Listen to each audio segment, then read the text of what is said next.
Hey guys, tonight we are heading back in time. And just a little heads up, our destination isn't exactly a 5-star resort. Think less tropical paradise, more endless mud season with a high chance of serfdom. We're traveling to the vast, brooding, and deeply weird landscape of 18th century terraced Russia. A place where the line between saintly devotion and sheer madness was, let's just say, blurry. Honestly, given the living conditions, you'd be lucky to survive the first winter, let alone navigate the complex religious underworld we're about to stumble into. So before you get comfortable, take a moment to like the video and subscribe, but only if you genuinely enjoy what I do here. It really helps the channel out. Also, I'd love to know where you're listening from and what time it is for you in the time. Drop me a comment below with your city and the time.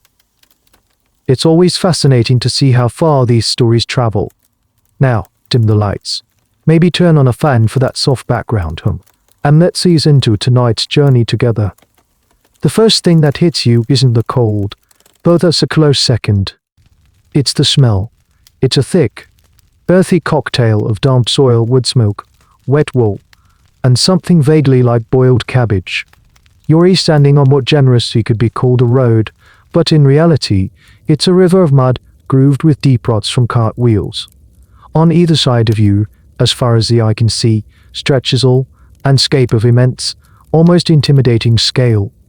Endless forests of silver birch and dark pine press in, their silence broken only by the cawing of a distant crow or the sighing of the wind. The sky above is a vast, washed-out grey, and lit on a world that feels both enormous and claustrophobic at the same time. This is the Russia of the Tsars, or more accurately, the Tsarina, as for much of the 18th century, a succession of powerful women Anna, Elizabeth, and the famous Catherine the Great held the reins of this colossal, unwieldy empire. Their power is absolute, a concept that's hard to truly grasp. Imagine a single will dictating the fate of millions across 11 time zones. But down here, on the muddy ground where you stand, that power feels distant, abstract. And the lives of the millions around you is dictated by the land itself. Most people you see are serfs tied to the soil they work. They're owned by a nobleman they might never meet. Their lives are a repeating cycle of planting and harvesting, of brief, sun-drenched summers and long dark, brutal winters spent huddled in small wooden huts called IZBs. You walk into a small village. The houses are built of rough-hewn logs, smoke curling lazily from their chimneys. In the center stands a small wooden church, its single onion dome topped with a slightly crooked Orthodox cross. Religion is the bedrock of this world. The icons of saints stare down from the walls of every home, their painted eyes seeming to follow you, their faces serene and severe. The rhythm of the year is marked by saints' days and religious festivals. But as you listen to the hushed conversations of the peasants, you start to realize their faith is layered. This is a classic historical knowledge point, the deep, pervasive influence of the Russian Orthodox Church. But here's a little detail that often gets missed. The Christianity here has a wild, untamed undertone. It's a phenomenon some scholars called evo everie, or double belief. A peasant might pray to the Virgin Mary for protection, but he'll also leave a bowl of milk out for the domovoi, the mischievous spirit that guards the household. You might ask St. Nicholas for a safe journey, but you'd be a fool not to also be wary of the Lashai, the unpredictable master of the forest who can lead travelers astray. It's a strange and beautiful fusion of official doctrine and ancient pagan superstition, a faith that reflects the landscape itself, partly tamed, mostly wild. And it's in this fertile soil of intense faith, deep-seated superstition, and the sheer, grinding hardship of daily life that unusual beliefs can sprout. And here's a question that historians and theologians: to what extent was the average Russian peasant even aware of this double belief? Were they consciously hedging their bets between two different spiritual systems, or had it all blended into one seamless, albeit contradictory, worldview? The truth is likely as murky as the village roads. As the daylight begins to fade, casting long, deep shadows from the forest's edge, you feel a shift in the air. The hushed conversations in the village tavern turn to whispers. They're not talking about the harvest or the local landowner. They're talking about people who seek God in ways the official church would never sanction. People who believe that true faith isn't found in quiet prayer, but in ecstatic frenzy, in pushing the body to its absolute limit to liberate the soul. The Whispers mention groups that meet in secret, in the dead of night, their rituals hidden from the eyes of priests and officials. They speak of a path to holiness that is far more direct, and far more direct, and far more demanding than anything you've heard of before. You feel a chill that has nothing to do with the evening air. You're on the edge of something, a strange spiritual frontier, and you can tell the Whispers are just the beginning. The Whispers draw you out of the village tavern and into the deep, inky black of the Russian night. You follow a trail barely visible in the starlight, away from the sleeping houses, towards a solitary IZBA standing at the edge of the woods. Light, warm and flickering, spills from the gaps in its log walls, but there are no sounds of laughter or music. There is only a low rhythmic hum, almost like a swarm of bees. A sense of secrecy hangs heavy in the air, a feeling that you are about to cross a threshold into a world hidden from prying eyes. You push open the heavy wooden door and the hum becomes a wave of sound that washes over you. The room is packed with people, but not in a festive way. The air is thick with the heated bodies and the smell of sweat and incense. Men and women, all dressed in simple, loose-fitting white shirts that look like burial shrouds, stand in a wide circle. Their faces, illuminated by the guttering flames of a few tallow candles, are a mixture of intense concentration and serene emptiness. In the center of the room, an older man with a long, grey beard and burning eyes begins to chant, a repetitive, melodic phrase that the others pick up, their voices blending into one. This, you realize, is a meeting of the group the outsiders call the KHLYSTI. The name is a pejorative, meaning the whips or the flagella NTS. They, of course, call themselves something else, BOZHILYUD, the people of God. You are now witnessing the spiritual ancestors of our main story, the seed from which a much stranger tree will grow. The central belief of the KHLYSTI is a radical departure from the official Orthodox Church. This is the key historical fact about them. They believed that God did not need intermediaries. Priests, bishops, even the Bible itself, these were just man-made barriers. The Holy Spirit, they argued, could descend directly into a worthy believer, possessing them entirely. This meant that Christ was not just a historical figure who died centuries ago. For the KHLYSTI, Christ could be reborn here and now, in the body of a living person. Their communities were often led by a man they revered as a living K-Risits Christ and a woman they saw as a Bogo Rod, it's a mother of God. As the chanting grows louder and faster, the circle of believers begins to move. It starts as a slow shuffle, but soon it accelerates into a frantic, spinning dance. This ritual is called the Ride in Eye, meaning zealous service.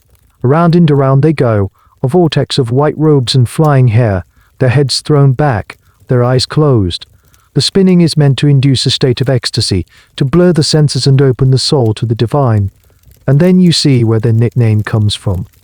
Some of the dancers pull out small whips made of knotted leather cords or bundles of birched twigs. They begin to strike their own backs and shoulders in rhythm with the dance, not with a sense of pain, but with a look of rapturous release. It's a physical ordeal designed to conquer the flesh and its sinful urges, to achieve a temporary, ecstatic union with God. Here's a fascinating little detail for you. These communities often had a prophet who, during the peak of the ride in IE, would fall to the floor in a trance and deliver divine revelations. These prophecies, oft uncryptic and poetic, would then become the guiding principles for the community, superseding any written scripture. It was a religion of pure, unmediated experience. And this brings us to a question that historians still vigorously debate: where did the KHLYSTI even come from? Some scholars argue they were a radical offshoot of the Old Believers, a massive schism that happened after the church reforms of the 17th century.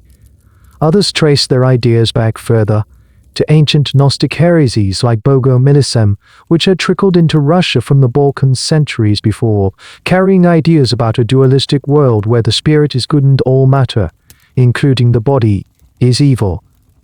A third school of thought suggests it was a purely indigenous, grassroots spiritual movement, a desperate response to the harshness and hypocrisy of life in terrorist Russia. The truth is, no one knows for sure. As the dance reaches a fever pitch, the room feels like it's vibrating. The air is electric. The community's designated Christ stumbles into the center of the circle, his eyes rolling back in his head, and he begins to speak in a strange, high-pitched voice, words of fire and revelation pouring from his lips. Most of the believers are completely lost in the moment, their faces masks of pure, unthinking ecstasy. But as your eyes scan the room, you notice one man. H.E.S. participating, yes, but there's a difference. H.E.S. younger, his gaze sharp and calculating. While others are lost in the frenzy, he seems to be studying it. There's an intensity in his look that isn't about ecstasy, it's about assessment. He watches the Christ prophecy, watches the dancers whip themselves into a trance, and you can almost see the thought forming in his mind, this is powerful. This is a path, but it's not enough. His ecstasy is temporary. The flesh is beaten, but it recovers. The urges return. There must be a more permanent solution. A final step. You don't know his name yet, but you are looking at the future. You are looking at Castrated Ivanov.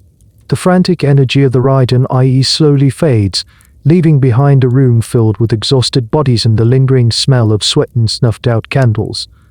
The Christ of the community is slumped in a chair, spent and silent, the divine fire now just a dull ember in his eyes.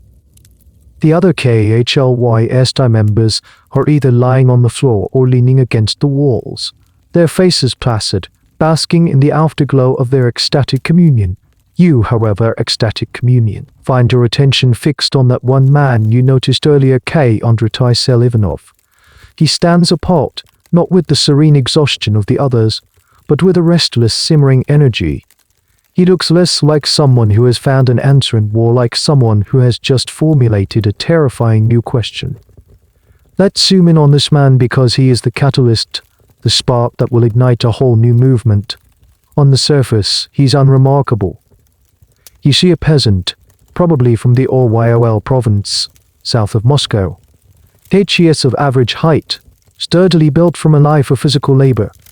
His face is weathered, framed by a scruffy beard, but his eyes are the feature that holds you.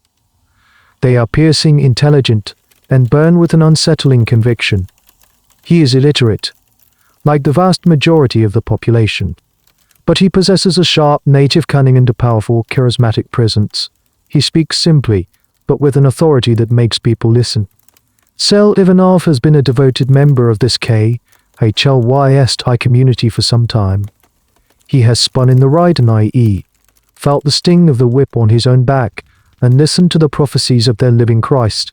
He believes in the core idea the body is a prison for the soul, a source of endless temptation that pulls one away from God. The KHLYST try to subdue the flesh through fasting, exhaustion, and flagellation. But in Ivanov's cold, logical mind, this is a flawed strategy.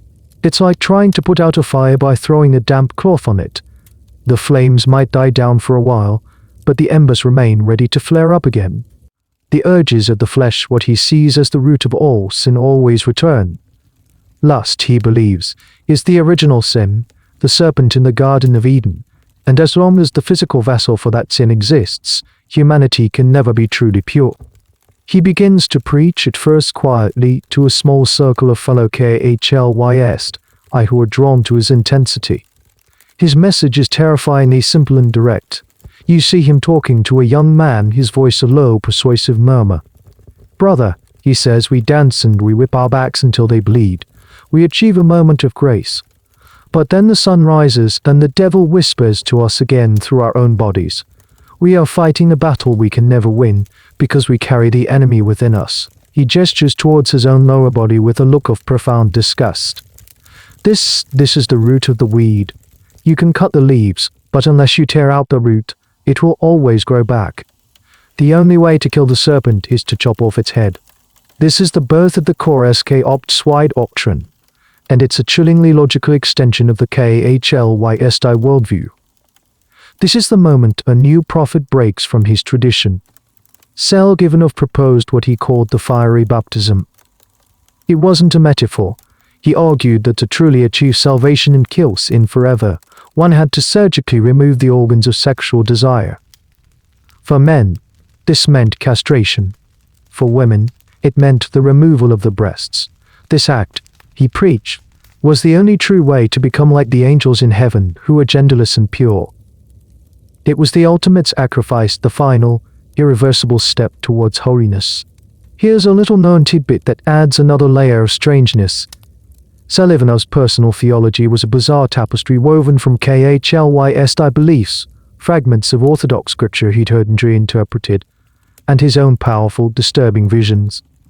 He claimed that he himself was not just a prophet, but the Son of God, a new Christ, sent to redeem humanity through this painful, radical surgery. He wasn't just offering a path, he was declaring himself to be the destination. The older Khlys leaders are horrified. They see Selivanov's teaching as a monstrous perversion of their faith, a dark and bloody misinterpretation. They preach subduing the flesh, not mutilating it. Their Christ announces him, casting him out of the community as a heretic. But it's too late. The seed has been planted in the minds of a few. For some, the sheer extremity of Selivanov's idea is its most powerful draw. In a world of suffering and uncertainty, his message offered a kind of terrible certainty. It was a single, dramatic act that promised to solve life's most persistent spiritual problem forever. Historians still debate whether Selivanov was a cynical manipulator who craved power, a genuine religious visionary who truly believed his own divine claims, or a man suffering from a profound psychological disturbance, or perhaps unsettling lie, all three at once. You watch as Selivanov gathers his small handful of followers and leaves the Khlys community behind. They walk out into the same dark woods, but they are no longer just people of God. They are something new, something more extreme. They are on their way to perform the first of their rites, to enact the fiery baptism. Selivanov's cold, logical, and terrifying new revelation is about to be put into practice. The era of the whips is ending, and the age of the doves, as they would come to call themselves, is about to begin, not with a prayer, but with the flash of a blade. Your journey continues, trailing Selivanov and his small, intense band of disciples as they move deeper into the forest, far from the prying eyes of their former Khlys brethren. They find a secluded clearing, a small patch of earth ringed by the silent, judging eyes of ancient birch trees. Their fire is built, not for warmth, but for a different kind of purpose. The flames crackle and leap, casting dancing, distorted shadows that make the trees themselves seem to sway and whisper. The atmosphere is thick with a potent mix of fear and fervent anticipation. This is not a place of worship as you know it. This is an operating theater under the cold, distant stars. Selivanov gathers his followers around the fire. There are perhaps a dozen of them, men and women, their faces pale and resolute in the flickering light. He speaks to them, his voice low and steady, yet carrying an almost hypnotic power. Instead, he lays out his chilling theology with the calm certainty of a mathematician explaining an axiom. The gospel tells us, he might say, twisting a biblical passage to fit his purpose, if thy right eye offend thee, pluck it out, and if thy right hand offend thee, cut it off. But the eye and the hand are merely tools of the true sinner, the true root of our fall from grace. It is the flesh that doctors us to sin, that chains the soul to this world of filth and decay. Tonight, we will not pluck out an eye. We will tear out the root of evil itself. We will offer a sacrifice greater than any lamb, a sacrifice of our incorruptible body. This is the pivotal moment, the translation of a radical idea into irreversible action. Selivanov is about to introduce the defining ritual of his new faith, the fiery baptism. The name itself is a piece of grim theological poetry. He taught that this act was a baptism not by water, which only cleanses the surface, but by fire, a term that encompassed both the searing pain of the act and the Holy Spirit's purifying flame, which they believed would rush in to fill the void left by the excised flesh. This is the core historical tenet of the SKOPSY ritual, self-mutilation as the one and only path to salvation. You watch as the first volunteer steps forward, a young peasant farmer with a look of desperate, shining faith in his eyes. He has been convinced. He truly believes this is his only hope for eternal life. The tools are laid out on a clean cloth by the firelight.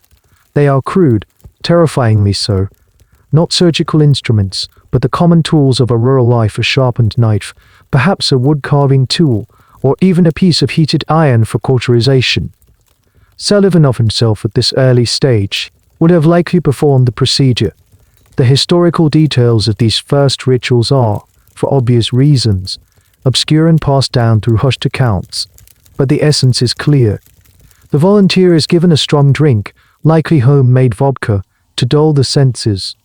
The others gather around, not to gawk, but to support, chanting hymns and prayers to bolster his courage and call down their version of divine grace. And here's a bizarre and disturbing detail that filtered out from these early communities. The severed parts were not simply discarded. In some early accounts, it suggested they were treated as objects of a strange veneration, a physical testament to the ultimate sacrifice. They might be buried in a sacred spot, or in some rumored, more extreme cases, even consumed in a ritualistic meal, a grim parody of the Christian Eucharist. This practice, if it happened, was likely confined to the earliest, most fanatical adherents, but it speaks to the sheer, or consuming nature of their new belief system. Nothing was to be wasted, every part of the sacrifice had meaning. The act itself is swift, brutal, and shrouded in the chaos of the moment, the sharp intake of breath, the chanting growing louder to drown out any cries, the acrid smell of seared flesh as the wound is cauterized by a glowing piece of iron from the fire. For Selivanov and his followers, this is not an act of violence. It is an act of supreme love, of purification. They are releasing the soul from its cage. They are creating, in their own minds, a new kind of human, a white dove, as they would later call themselves, pure, sexless, and soaring above the muck of worldly desire. Historians are still in debate about the precise origins of the term fiery baptism. Was it Selivanov's own invention, a stroke of grim marketing genius, or was he drawing on a deeper, darker folkloric or heretical tradition that associated fire with ultimate purification? Some scholars point to old apocryphal texts or Gnostic beliefs that saw the material world as a creation of a lesser, evil god, and believed that only destruction, often by fire, could liberate the divine spark trapped within. Though illiterate, lived in a world saturated in ideas, and it's plausible he synthesized them into his own unique and terrible sacrament. As the first baptized follower is helped to his feet, pale and trembling but with a look of ecstatic relief on his face, you realize the Rubicon has been crossed. This is no longer a theological debate within a heretical sect. It is a new religion, sealed in blood and fire. The man is no longer just a peasant, he is a living saint in their eyes, a pioneer on the path to an angelic existence. Selivanov looks at his work, and his face shows no horror, and his face shows no horror, and his face shows no horror. The first cut has been made. The first stuff has been created. The secret is out of his head and now exists in the world, a physical reality, a wound that will never heal and a belief that is about to spread. The scent of pine and cauterized flesh lingers in the clearing as the small group tends to their newly purified brother. The initial shock of the act gives way to a strange, shared euphoria. They see the wound not as a mark of mutilation, but as a holy seal, a visible sign of their commitment. You are now present at the founding of a secret society, and like all such groups, its survival depends on two things: are powerful, unifying belief and an unbreakable code of silence. Selivanov, with his sharp, instinctual understanding of human psychology, knows this well. He must now transform this ragged band of zealots into a structured, clandestine organization. They don't return to their old village. They can't. They are now marked, both physically and spiritually, as something other. They become wanderers for a time, a small, mobile unit of faith moving through the vastness of rural Russia. This is how the first SKOPSY communities, or ships as they called them, were formed. The term is wonderfully evocative. They saw themselves as sailing on a ship of faith, navigating the stormy, sinful seas of the world towards the safe harbor of God's kingdom. Each ship had its own helmsman or higher leader, a preacher, someone who had proven their devotion and could be trusted to guide the flock. In these early days, Selivanov is the admiral of this tiny radical fleet. You're invited, cautiously, into one of their first formal gatherings. It's held not in a clearing, but in the cellar of a sympathetic farmer, a man who has heard Selivanov's preaching and is wrestling with the call. The space is cramped and smells of damp earth and stored potatoes. A single candle throws long, dancing shadows on the stone walls. This is where the rules of the society are laid down, not in a written charter, but through whispered oaths and intense, eye-to-eye commitment. Secrecy is the first and most important rule. What is seen here, what is done here, let it stay here, the helmsman intones, and each person present repeats the oath. Betrayal meant not just expulsion but damnation. The atmosphere in these secret meetings is a powerful, intoxicating brew. There's the thrill of the forbidden, the sense of being part of an elite group that possesses a truth hidden from the rest of the world. This is a key element of any successful secret society, making members feel special, chosen. So live enough preachers that the outside world, with its priests and rituals, is the world of the Antichrist. They, the SKOPSY, are the tiny remnant of true believers, the 144, zero mentioned in the book of Revelation, who are not defiled with women, for they are virgins. He co-opts scripture, bending it to his will, giving his followers a divine mandate for their secrecy and their strange practices. You witness the induction of a new member. It's a multi-stage process of psychological grooming. First, the potential convert is identified, often a person in some kind of spiritual or personal crisis, someone seeking answers the mainstream church can't provide. They are approached subtly, drawn into conversations about sin, purity, and the failures of the official church. They are shown immense kindness and offered a sense of community and belonging they may have never experienced before. They are invited to the outer circles of the meetings, to the ride and IE dances which the SKOPSY adopted from their KHLYST parents. They spin and chant, feeling the ecstatic release, but the core secret is still withheld. Here's a fascinating, less-known aspect of their structure. The SKOPSY operated on a system of concentric circles of knowledge. Newcomers were in the outermost circle. They knew it was a devout, zealous group, but not the full extent of its demands. Only after a period of observation, once the leaders were convinced of a person's sincerity and reliability, would they be invited into the inner circle. That the true nature of the fiery baptism would be revealed. The decision was presented not as a demand, but as a glorious, voluntary opportunity to achieve ultimate purity. By the time this was revealed, the convert was often so deeply enmeshed in the community's emotional and social fabric that this final, terrible step seemed like the only logical conclusion.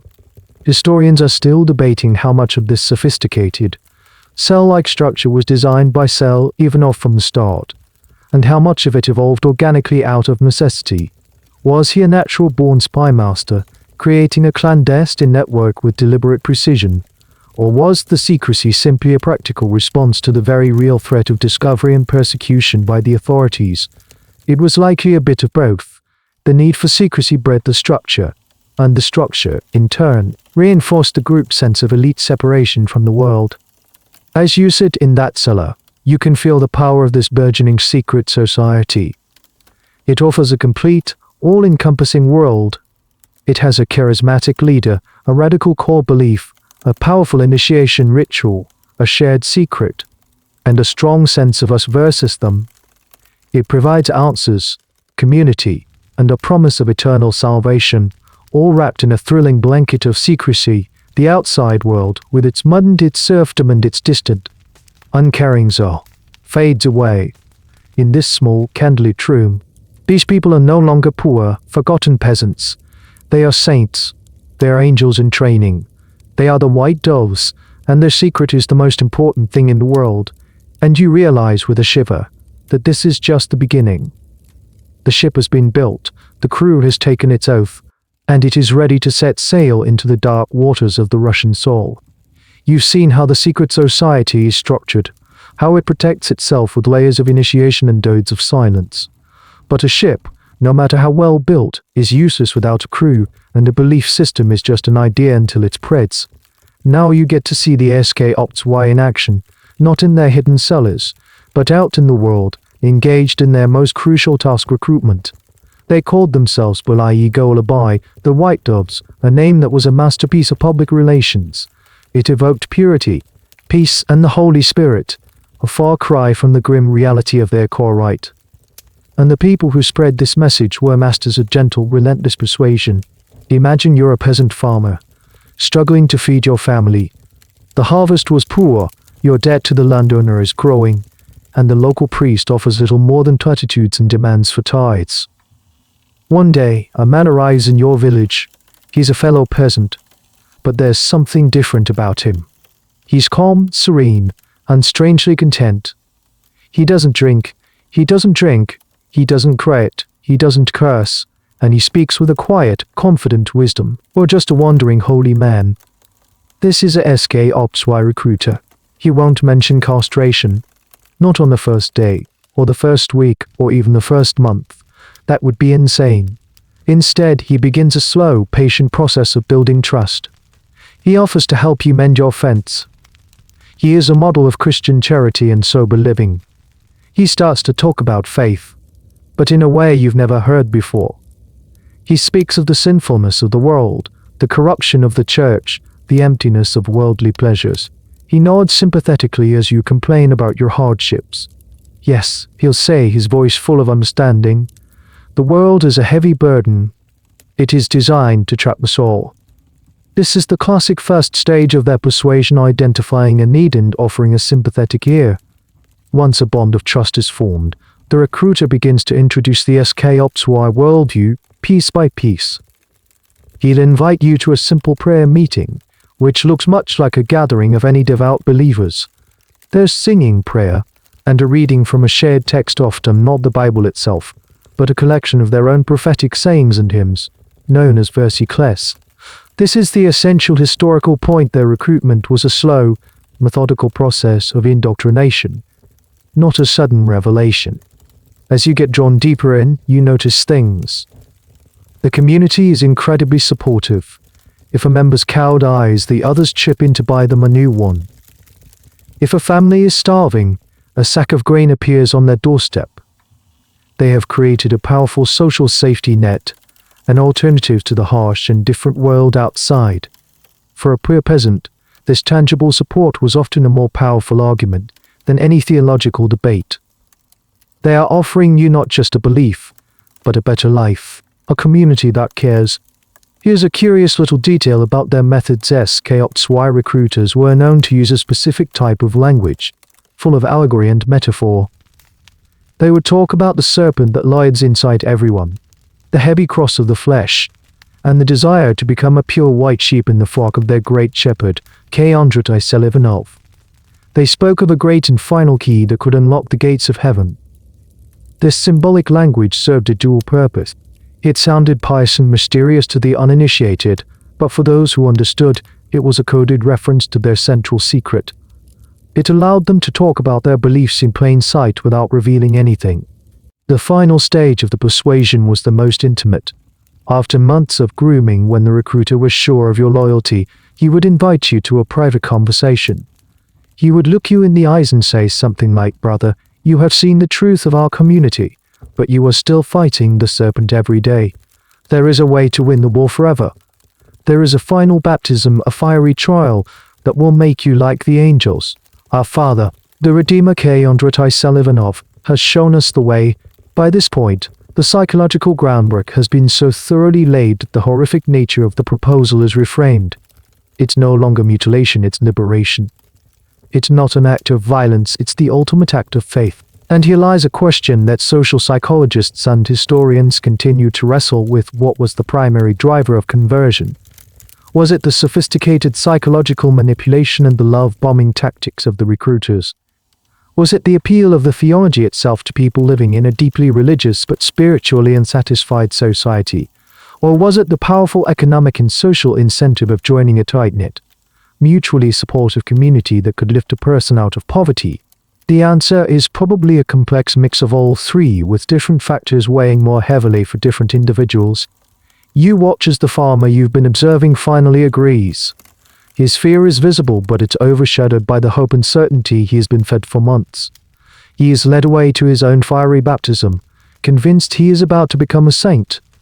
The white dove has successfully coaxed another into the nest, using a combination of kindness, economic support, coded language, and relentless psychological pressure.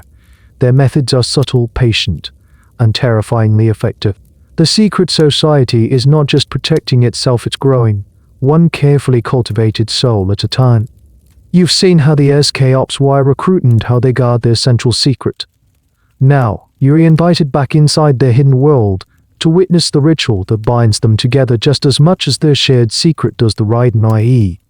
They inherited this practice from their KHL-YST spiritual parents, but like everything else, they adapted it, refined it, and made it uniquely their own. It is the engine of their community, a way to generate the intense, collective emotion that fuels their radical faith. The gathering takes place in a spacious, cleared-out barn on the outskirts of a village, late on a Saturday night, the time when they believed the Holy Spirit was most likely to descend. The space is bare, save for a few benches along the walls and a central table that serves as an altar, holding candles and their book of verse class. About 50 people are present, men and women, all dressed in their signature loose, white garments. The mood is one of quiet, joyful anticipation. This is their church, their sacrament, their direct line to God. The helmsman of the ship begins the ceremony. He reads from their holy text stories of Selivanos' life, prophecies he supposedly made, and hymns praising the fiery baptism. The words are chanted, not spoken, and the congregation sways in time, their voices rising and falling in a hypnotic rhythm. This is the warm-up, a way of detaching from the mundane world and entering a sacred space and time. You feel the energy in the room begin to build, a low hum of collective focus. Then, the dance begins. They form a circle, or sometimes two concentric circles, men on the inside, women on the outside. It starts slowly, a simple, shuffling step. But as the chanting grows faster and more breathless, the movement accelerates. They begin to spin. This is the core of the Raiden, i.e. Around and around they turn, a blur of white robes. The purpose is physiological. The constant, dizzying motion, combined with the rhythmic chanting and the stuffy, hot air, is designed to induce an altered state of consciousness. It's a self-hypnosis technique, a way to break down the barriers of the rational mind. This is the main historical point. The Raiden, i.e. was not just a prayer meeting, it was a carefully orchestrated psychodharma.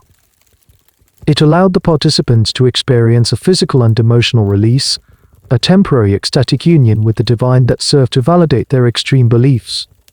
They weren't just thinking about being pure, they were feeling it, in a powerful, overwhelming wave of emotion. As the dance intensifies, a strange phenomenon occurs. Individuals begin to prophesy. A woman might stop spinning, her eyes widened unseeing, and begin to speak in a high, sing-song voice, delivering a message of comfort or a warning. A man might fall to the floor, convulsing, and then rise to deliver a sermon in a voice not his own. To an outsider, it looks like hysteria. To the believers, this is the Holy Spirit speaking through them. It is direct, unmediated contact with God, and it reinforces the idea that they, not the official church, have the true connection. And here's a fascinating, and slightly odd, detail about their Raiden, i.e. unlike their KHLYST ancestors, the SK-Ops generally abandoned the practice of whipping themselves. Their logic was grimly consistent. Why whip the body when you have already offered the ultimate sacrifice? The fiery baptism was the permanent solution, so temporary flagellation was redundant. Instead, the ecstasy came purely from the spinning, the chanting, and the psychological intensity of the gathering. Some earlier fringe SK-Ops groups were rumored to have replaced the whips with something else vigorous, rhythmic hand clapping and foot stomping, turning the entire congregation into a single, pulsing percussion instrument. The climax of the Raiden is a sight to behold. All pretense of order is gone. People are spinning wildly, caroming off each other like human tops. Some are weeping with joy, others laughing hysterically. The chanting has dissolved into a cacophony of individual shouts and gloss, a lyra speaking in tongues. The helmsman stands in the center, a still point in the swirling chaos, his arms outstretched, guiding the spiritual frenzy. It is a moment of total, collective abandon. Historians and sociologists of religion are still debating the exact function of such ecstatic rituals. Is it a form of group therapy, a way for an oppressed people to release pent-up stress and emotion in a sanctioned environment. Is it a neurological phenomenon where sensory overload triggers a trance-like state similar to the effects of certain drugs? Or is it, as the participants believed, a genuine spiritual experience? The answer, frustratingly unfashionably, is that it could be all of these things at once. The human brain is a complex thing, and the need for transcendence, for moments of feeling part of something larger than oneself, is a powerful and universal human drive. The SK-Ops Y simply found a particularly intense way to tap into it. As the dance finally winds down, hours later, the participants collapse, exhausted but serene. They lie on the barn floor, their white robes soaked with sweat, their faces filled with a profound peace. They have been, in their own minds, to heaven and back. They have spoken with the Holy Spirit. Their faith has been recharged, their bonds with each other strengthened. The shared secret of the knife is what defines them, but it is the shared ecstasy of the doubts that sustains them. You leave the barn as the first hints of dawn streak the sky, the memory of the swirling white vortex seared into your mind. You understand now that their belief isn't just an intellectual concept, it's a full-body experience. After the chaotic, ecstatic energy of the ride in IE, you're pulled aside by one of the community's older members, a man whose serene face and empty gaze tell you he made his sacrifice a moment ago. He wants to explain something important to you, a nuance within their faith that is crucial to understanding their society. Not all acts of devotion, he explains in a low, conspiratorial whisper, are created equal. In the world of the SK-Ops Y, there is a hierarchy of sacrifice, a ladder of purity that separates the merely devoted from the truly sanctified. This is the doctrine of the two seals. The first and most fundamental step on their path is what they called the Malaya P-Echat, or the Lesser Seal. This is the initial act of castration for men. You've already glimpsed the grim reality of this rite, the crude tools, the fiery cauterization, the transformation from a man of the world into a white dove. For a new male convert, undergoing this procedure was the price of entry into the core of the community. It was the ultimate proof of their commitment. The moment they slammed the door shut on their old life of sin and worldly temptation. The man who has received the Lesser Seal is respected. He can participate fully in the rite in IE. He is considered a true brother, and he is believed to be on the path to salvation. For female believers, the equivalent of the Lesser Seal was equally brutal. It typically involved the removal of both breasts. The SK-Ops Y theology viewed female anatomy with the same horror and suspicion as male sexuality and motherhood, were seen as another vessel for the sin of the flesh and a distraction from a purely spiritual existence. The procedure was, if anything, even more dangerous than male castration, performed with the same unsterilized knives and lack of medical knowledge. A woman who underwent this was seen as having purified herself, becoming a sister in the fullest sense. But for the most zealous, the most fanatical believers, the Lesser Seal was not enough. It was merely the first step. For them there was the Bolshaya P-Echat, the Greater Seal. This is the key historical distinction that defined the SK-Ops Y elite. The Greater Seal was a second, more extreme surgical procedure. For a man who had already received the Lesser Seal, it meant the complete removal of the entire scrotum and its contents, leaving a perfectly smooth, scarified surface. The idea was to remove every last trace of his former masculinity, to make the purification absolute and unequivocal. For a woman, the path to the Greater Seal was even more horrific and varied, with historical accounts being grim and sometimes contradictory. It could involve the excision of the labia or other parts of the external genitalia. The goal was the same: to eradicate any physical feature associated with sexuality, sexuality and procreation. A person who had received the Greater Seal was seen as having reached the pinnacle of human purity. They were the saints of the SK-Ops Y world, revered as living icons of devotion. They often became the leaders of the ships, the helmsmen and prophetesses, their physical state serving as an undeniable testament to their spiritual authority. And here's a deeply strange, less discussed detail: the SK-Ops Y developed an entire symbolic language around these procedures. The Lesser Seal was sometimes referred to as taking the keys to the kingdom. The greater seal was becoming a true angel. The scars left by the operations were not seen as marks of disfigurement but as holistic mota, the seal of the Lamb printed directly onto their flesh. They would in private display their scars to each other as a sign of shared identity and spiritual rank, a practice that horrified any outsiders who happened to witness it. This doctrine of the two seals had a profound impact on the structure of their society. It created an internal aristocracy of the devout. Those with the greater seal held the power and made the decisions. Those with only the lesser seal formed the rank and file. And the uninitiated, the potential converts, were at the very bottom. This hierarchy, based on the degree of self-mutilation, provided a powerful incentive for believers to escalate their commitment, to gain more respect, more authority, and, in their minds, more grace from God. One had to be willing to go under the knife a second time. This, of course, raises a question that historians and psychologists still puzzle over: what could possibly motivate a person to voluntarily undergo a second, even more extreme and dangerous operation? The first act is already a monumental leap of faith. The second seems to defy all rational explanation. Was it purely religious fervor? Was it social pressure within the closed, high-demand community? Or was it a desire for power and status within their specific social context? The answer is likely that once a person is so deeply invested in a belief system, and has already made such a profound and irreversible sacrifice, the internal logic of that system becomes their entire reality. The greater seal, from inside that worldview, simply becomes the next logical step on the path they have already chosen. You look again at the elder who explained this to you. His robes are plain, his manner humble, but you now understand the immense status he holds within this secret world. He has the greater seal. He is a living angel in their eyes. The distinction between the lesser and greater seals reveals the core of the SKOPSY faith. It was a religion of absolutes, of escalating demands, where the path to holiness was paved with pieces of one's own body. While the SKOPSY are quietly expanding their secret network in the villages and forests, building their ships and perfecting their grim rituals, the seat of power in Russia is a world away. You are transported from the damp cellars and rustic barns to the glittering, candlelit walls of the Winter Palace in St. Petersburg. The air here smells of beeswax, expensive perfume, and political intrigue.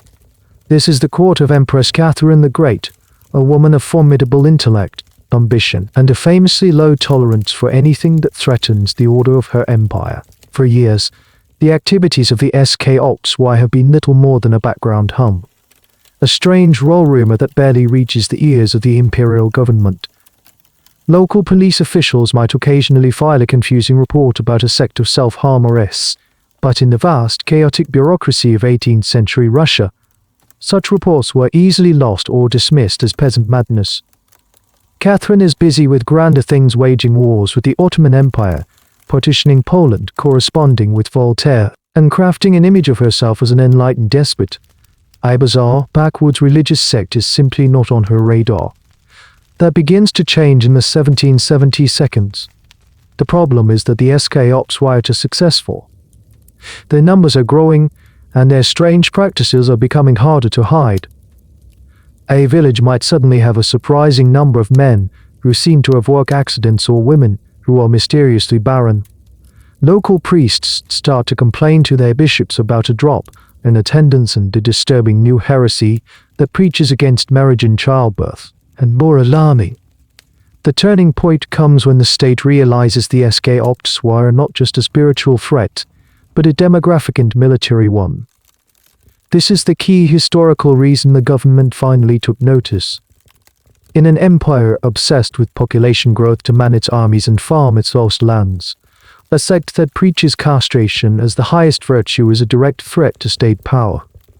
Every man who joins the SKOPSY is one less soldier for the army, one less farmer to produce grain, and one less father to produce future soldiers and farmers.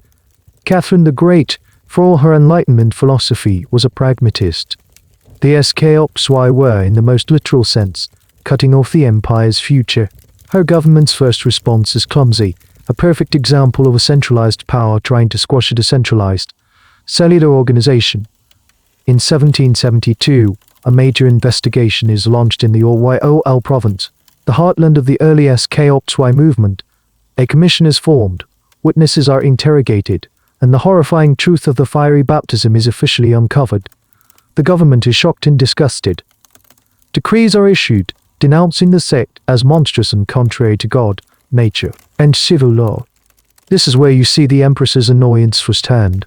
Catherine, who wanted to be seen as a sophisticated European monarch, is deeply embarrassed by the existence of such a barbaric sect within her domain. It runs counter to the enlightened, modern image she is trying to project. So the crackdown begins. Kondratij Selivanov, as the recognized leader, becomes the state's primary target. He and dozens of his followers are arrested. They are interrogated, and for the first time, the state gets a clear picture of their theology and their network. But here's a quirky and counter-attention to detail about these early persecutions: they often backfired. When the government arrested SKOPY members, they would often flog them publicly with the cane out, a heavy leather whip, before sending them into exile. For the SKOPY, this was not a punishment, it was a badge of honor. They saw themselves as martyrs, suffering for their faith just like the early Christians under the Romans. The state's violence only served to confirm their belief that the outside world was a sinful, evil place and that their path was the righteous one. It was a public relations victory for the sect. Their suffering proved their piety. The trials themselves were a source of great frustration for the imperial officials. The SKOPY were masters of their coded language. When asked if they had performed the fiery baptism, they would answer with pious-sounding evasions, talking about the purification of the soul and becoming like angels. They would rarely betray their fellow members, adhering to their strict oath of silence. They presented themselves as humble, persecuted Christians, which often confused and sometimes even impressed the judges. And this leads to a debate that historians still have about Catherine's policy. Was her crackdown motivated purely by pragmatic state interests, the demographic threat? Or was there also an element of genuine ideological horror, a clash between her enlightened worldview and this manifestation of what she saw as Russia's Asiatic backwardness? Some historians argue she saw the SKOPY as a personal affront to her modernization project, a stubborn stain of medievalism she was determined to scrub out. Others suggest she cared little for the theology and was focused solely on the practical consequences. Ultimately, the Empress's first attempt to eradicate the SKOPY is a failure. They arrest Selivanov and his key lieutenants, but the ships are designed to function without a central leader. The network is to diffuse, the belief too deeply ingrained. By punishing them, Catherine inadvertently makes them stronger, transforming their leader from a mere preacher into a celebrated martyr for the cause. She thinks she has cut the head off the snake, but in reality, she has only scattered its seeds across the vast expanse of her empire. Her annoyance will soon turn to a full-blown, decades-long struggle. The verdict from Catherine's imperial court is in. Kondratij Selivanov and a core group of his followers are found guilty of heresy and of luring the subjects of her imperial majesty into error. But the state faces a dilemma. Executing them might turn them into powerful martyrs and ignite even more fanaticism. So the government chooses a solution that is quintessentially Russian exile. You are there on the day the sentence is carried out, watching as Selivanov, now branded a criminal of the state, is loaded onto a prison cart, his destination the vast, frozen expanse of Siberia. The journey itself is an epic ordeal. For weeks, you travel eastward in a slow-moving convoy of prisoners and guards. The landscape becomes emptier, wilder. The scattered villages give way to endless stretches of tundra forest and desolate steppe. The cold is a physical presence, a constant enemy. For most prisoners, exile to Siberia was a death sentence, a mortician, a one-way ticket to oblivion. They would die of disease, malnutrition, or sheer despair, their names forgotten. But for Selivanov, this is not the end. It is a promotion. In the eyes of his followers who receive news of his fate through their secret communication network, his suffering elevates him. He is no longer just their prophet, he is now their redeemer, their Christ, walking the path that he is now their redeemer. Their Christ, walking the path of his own passion.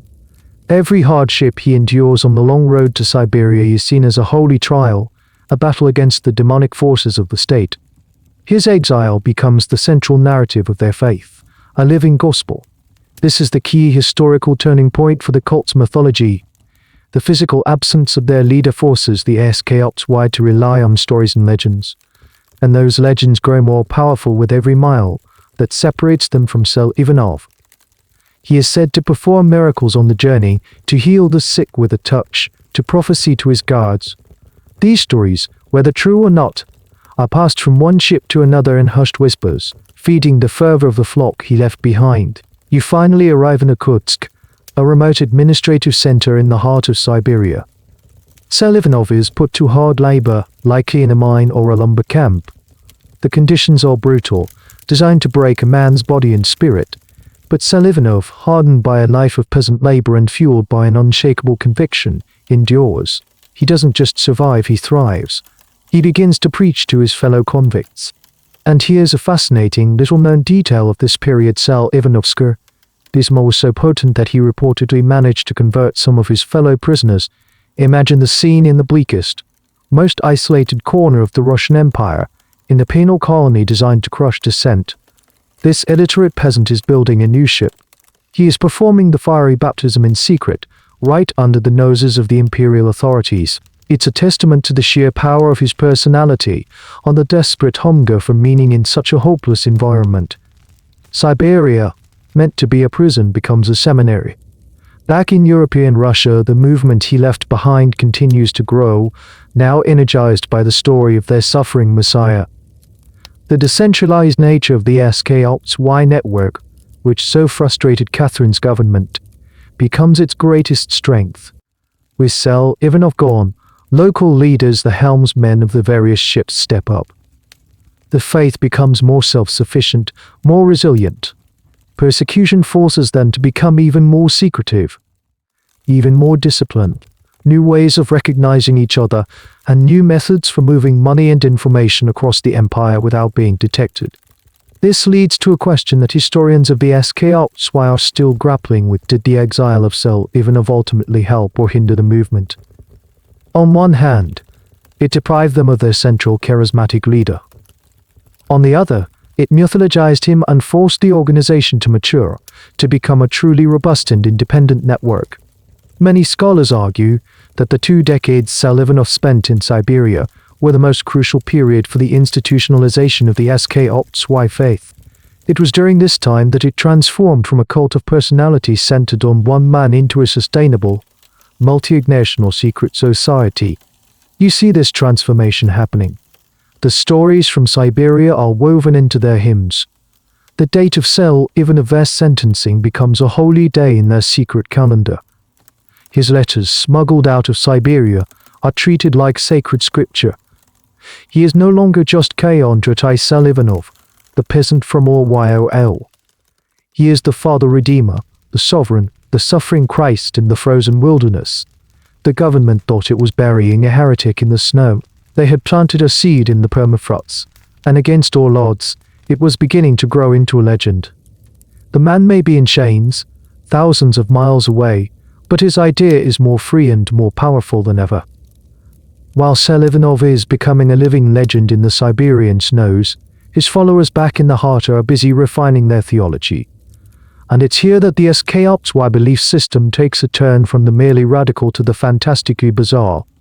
You're sitting in on a secret meeting, not of new converts, but of the seasoned, committed believers, the ones with the seals. The helmsman isn't just talking about purification anymore.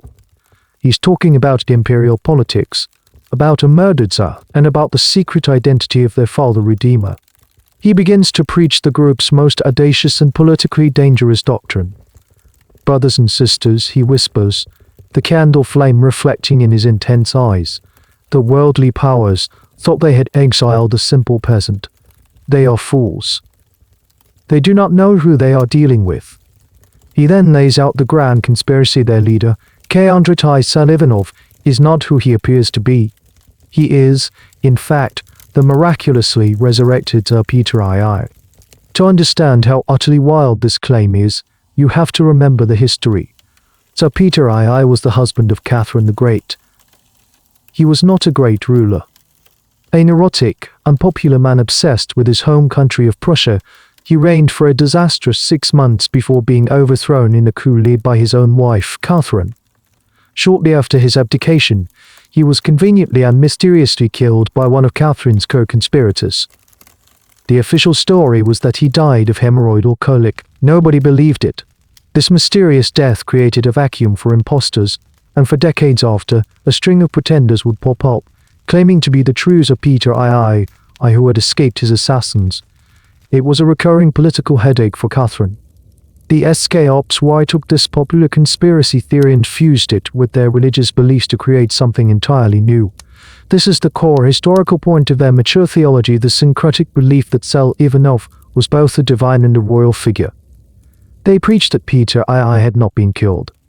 Instead, he had faked his death to escape the clutches of his evil German wife Catherine and the corrupt street Petersburg court. He had then wandered the land in disguise as a simple peasant, to learn the true suffering of his people and to discover the path to their salvation. That path, of course, was the fiery baptism. But they didn't stop there. In their telling, Peter I was not just as R. He was also the reincarnation of Jesus Christ. He had come the first time as a gentle teacher, but humanity had rejected and killed him. Now he had returned in the body of the Tsar to offer a second, more radical redemption. He was, therefore, as our Redeemer, the Christ Emperor, a figure who combined the ultimate spiritual and temporal authority in one body. Andrei Selivanov, the peasant prophet, was the earthly vessel for this magnificent dual-natured being. And here's a wonderfully weird detail that illustrates their conviction. When SKOPs members wrote to Selivanov in Siberia, they would often address him with a mixture of imperial and divine titles, such as to my Lord, my God, my Emperor, Peter Fedorvich. They created a mythology where his persecution by Catherine was not just the state punishing a heretic, it was the heretic, it was a cosmic drama. It was the evil, for unborn usurper empress persecuting the true Russian Christ Tsar. This narrative had immense appeal to a certain mindset, tapping into the deep reserves of Russian xenophobia, reverence for the Tsar, and mystical spirituality. This belief served a crucial purpose. It elevated their suffering from a mere criminal punishment to a noble act of political and spiritual loyalty. They weren't just being persecuted for a weird religious practice, they were being persecuted for their loyalty to the true Tsar. It gave them a sense of political righteousness to go along with their spiritual certainty. This, of course, raises a major question for historians. Did Selivanov himself concoct this story, or did his followers create it for him? It's a classic chicken and egg problem. Some scholars believe Selivanov was a cunning manipulator who seized on the popular pretender myth to bolster his own authority and give his movement a politically charged edge. Others argued that the belief likely emerged organically among his followers, who were desperately trying to make sense of their leader's persecution. They projected their own hopes and political grievances onto him, and he, being a savvy leader, willingly accepted the mantle. It's possible he never explicitly said, "I am Peter I," but he certainly never discouraged the belief. You can feel the power of this idea in the secret meeting. It transforms the SKOPs from a fringe religious sect into a clandestine political movement, a state within a state with its own rival emperor. Their loyalty is not to the woman in the Winter Palace, but to the man in the Siberian labor camp. They are waiting for the day when their Christ Emperor will be freed from his chains, return to street Petersburg, cast down the usurper Catherine, and usher in a new age of purity, the kingdom of the dove. This belief is treasonous, heretical, and incredibly dangerous. And it is the fuel that will keep their faith burning through the long, cold years of their leader's exile. Decades pass. The seasons turn in the vast Russian landscape, and the snows of many winters fall on Selivanov's Siberian prison. Catherine the Great, the empress who had been his great adversary, grows old and dies. Her son, Paul I, ascends to the throne in 1796, and with this change of power, the world, in its strange and unpredictable way, tilts on its axis. You are about to witness one of the most unexpected plot twists in this entire story. Tsar Paul I was an eccentric figure, to put it mildly. He had a deeply dysfunctional relationship with his mother, Catherine, whom he suspected correctly of being involved in his father Peter II's death. He despised everything she stood for and spent his reign systematically undoing her policies, seemingly out of sheer spite. He was obsessed with military drills, minute points of etiquette, and a kind of romantic, medieval sense of chivalry. He was also paranoid, erratic, and deeply interested in mysticism and prophecy. In short, he was exactly the kind of ruler from whom you could expect the unexpected. Word of the strange prophet in Siberia, the one who claimed to be his long-lost father, eventually reaches the news's ears. To anyone else, this would be the ramblings of a madman. But to Paul, a man who lived his life in the shadow of his murdered father, the story is intriguing. Is it possible? Could this strange, castrated holy man actually be Peter III? It's a tantalizing, if insane, thought. He is less interested in the theological claims and more in the political ones. He issues a stunning decree. Andrei Selivanov is to be released from his Siberian exile and brought to St. Petersburg for a personal audience with the Tsar. You follow the buzz of excitement as the news ripples through the SK Ops Y network. Their prophecies are coming true. Their father Redeemer is being freed. The moment of their triumph is at hand. The journey back from Siberia is a victory lap. Selivanov is no longer a prisoner in chains, but a celebrated figure, an enigma summoned by the emperor himself. He is now an old man, well into his 70s, with a long white beard and the serene, unnerving gaze of someone who has spent decades in absolute certainty of his own divinity. He arrives in St. Petersburg, the glittering imperial capital. He is first taken to an asylum, a madhouse, for observation. This is a typical bureaucratic step, a way for the state to assess this strange figure. But for the SK Ops Y, it's just another part of the passion play. He is being tested. Then comes the moment of the grand confrontation. Selivanov is brought before Tsar Paul I. We can only imagine the scene, as it has been recounted through the filter of SK Ops Y legend. The tense, paranoid Tsar, and the calm, self-possessed prophet. Paul questions him relentlessly. "Are you my father, Peter III?" he demands. This is the key historical moment, the meeting of two utterly strange worlds. Selivanov's response is a masterpiece of prophetic ambiguity. According to the legend, he doesn't give a straight yes or no. Instead, he says something cryptic like, "I am not the father of sin, but of grace. Embrace my cause, and I will acknowledge you as my son." He essentially sidesteps the political claim and goes straight for the spiritual one, trying to convert the Tsar himself. And here's a fantastic, almost comical detail from this period. While Selivanov is being held in the asylum, his followers in St. Petersburg, who include some surprisingly wealthy merchants and artisans, are showering him with gifts. They bring him fine clothes, delicacies, and money. He lives in the madhouse like a king, holding court, receiving his followers, and directing the affairs of his growing movement from within the asylum's walls. The state thinks it is observing a madman, but it is actually providing a headquarters for a thriving secret society. So Paul is ultimately unconvinced that Selivanov is his biological father. The man is clearly a religious fanatic. But Paul is also strangely impressed by him. He sees in Selivanov a genuine spiritual asceticism that he finds admirable. He's not the Tsar pretender Paul was looking for, but he's also clearly not a common criminal. In a bizarre act of imperial whim, Paul decides to release him. He doesn't officially pardon him, but he has him moved from the asylum to the custody of one of his wealthy followers. Andrei Selivanov, after more than 20 years of exile and confinement, is a free man living in the capital of the Russian Empire. Historians still debate what exactly Tsar Paul was thinking. Was it a genuine, if misguided, act of mercy? Was he trying to use Selivanov as some kind of spiritual talisman for his own troubled reign? Or was it simply another impulsive, erratic decision from a deeply unstable ruler? The most likely explanation is that Paul, in his quest to reverse all of his mother's policies, saw pardoning a famous victim of her regime as a satisfying symbolic act, regardless of the man's actual belief. For the SKOXY, the reason doesn't matter. The result is a miracle. Their prophet has been returned to them. Their movement, once hunted and scattered, now has its leader living openly in the capital. A new, glorious chapter is about to begin. They see it as the dawn of their age, the city of St. Petersburg to become the unlikely headquarters for the strangest religious movement in Russia, all thanks to the whim of a mad Tsar. With Tsar Ivanov's unexpected release, the SKOXY movement enters its golden age.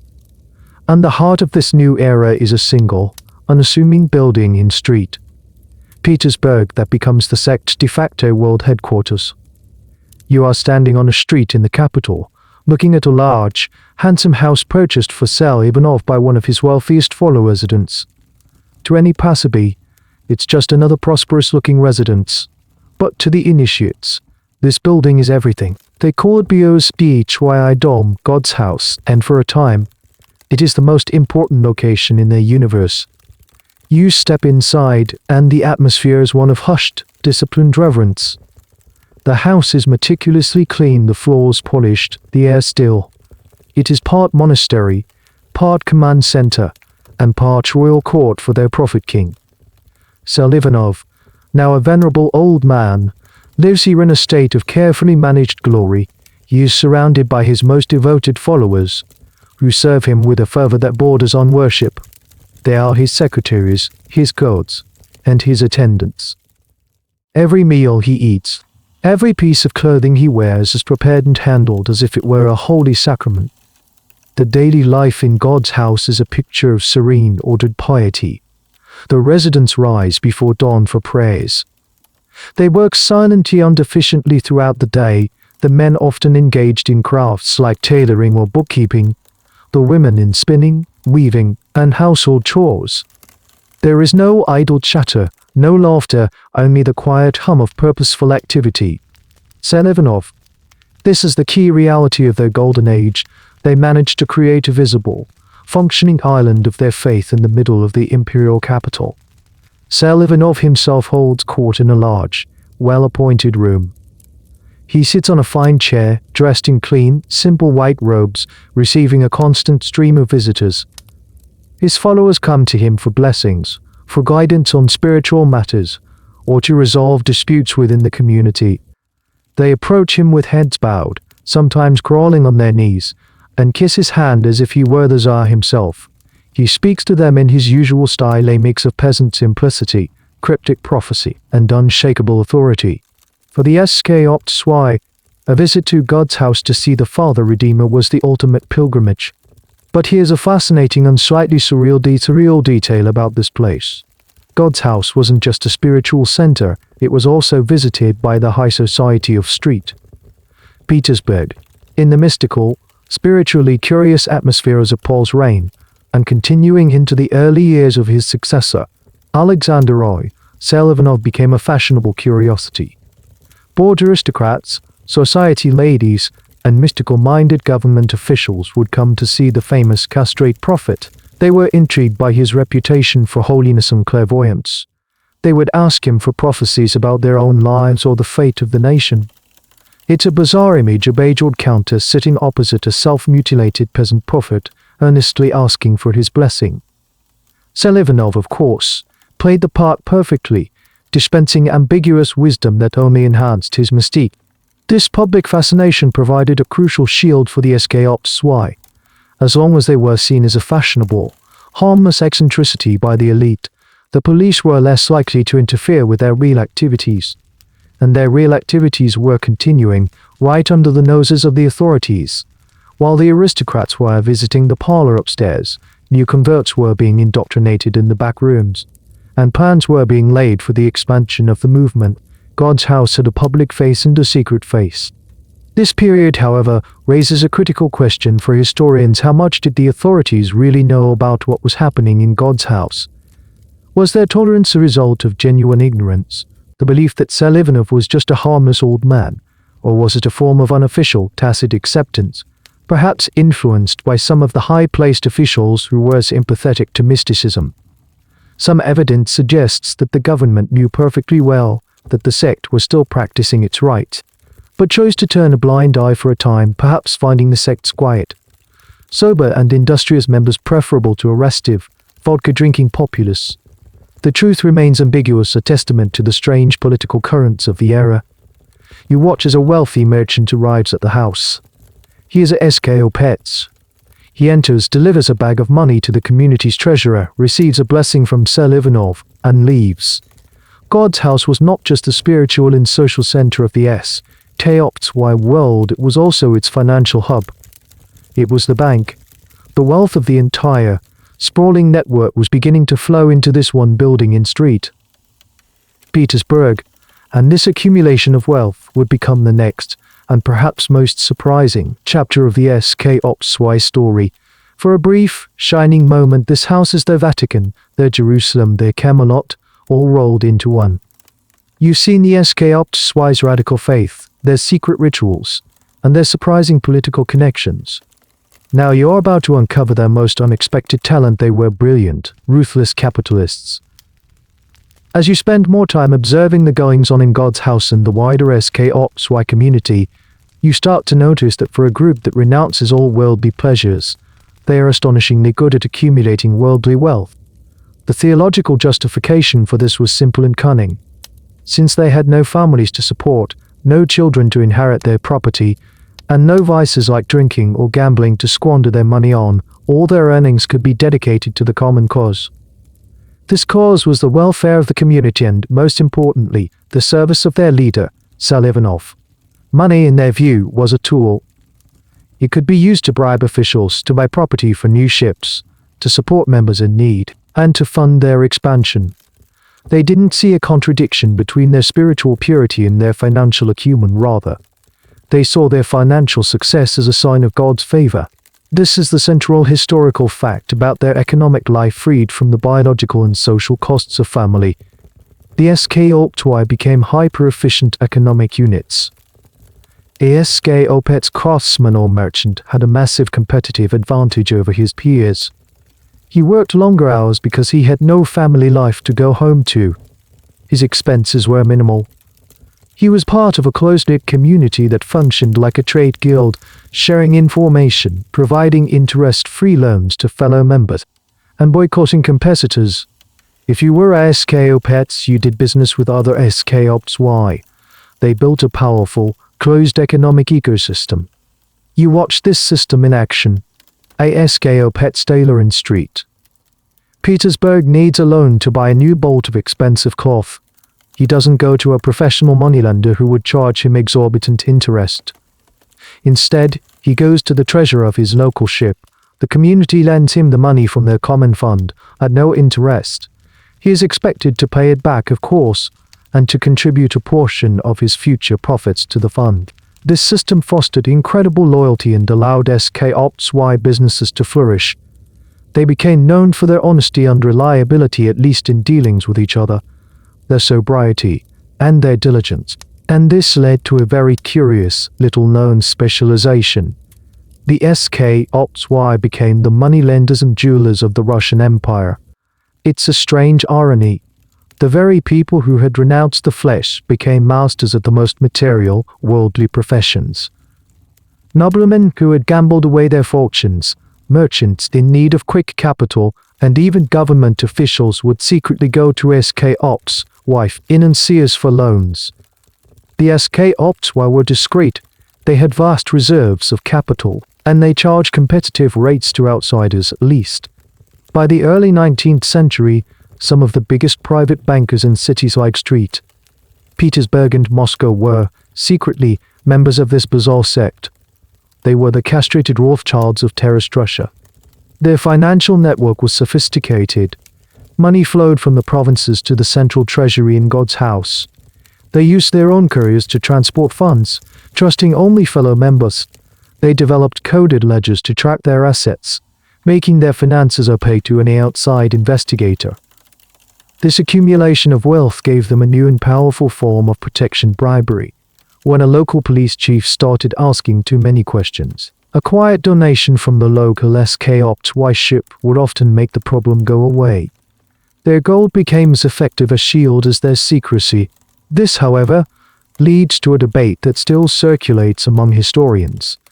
Was this economic success a planned strategy from the beginning, or was it an accidental byproduct of their lifestyle? Did Sel Ivanov and the early leaders intentionally design their community to be an economic powerhouse? Or did they simply stumble upon a successful model because their ascetic rules, no family, no vices, naturally led to capital accumulation? The consensus leans towards the latter. It seems unlikely that Sel Ivanov, the illiterate peasant prophet, was also a master economic theorist. More probably, their unique social structure simply created the perfect conditions for a kind of proto-capitalist success, which the leaders then intelligently leveraged for the good of the group. You are in a back room of a jewelry shop in Moscow. The owner is a SKO Pets, a man with the greatest seal. He is quietly counting gold coins, his face a mask of concentration. This gold is not for him. It is for the ship. It will be used to buy their freedom, to fund their growth, to ensure their survival. You realize that the fiery baptism had an unintended side effect.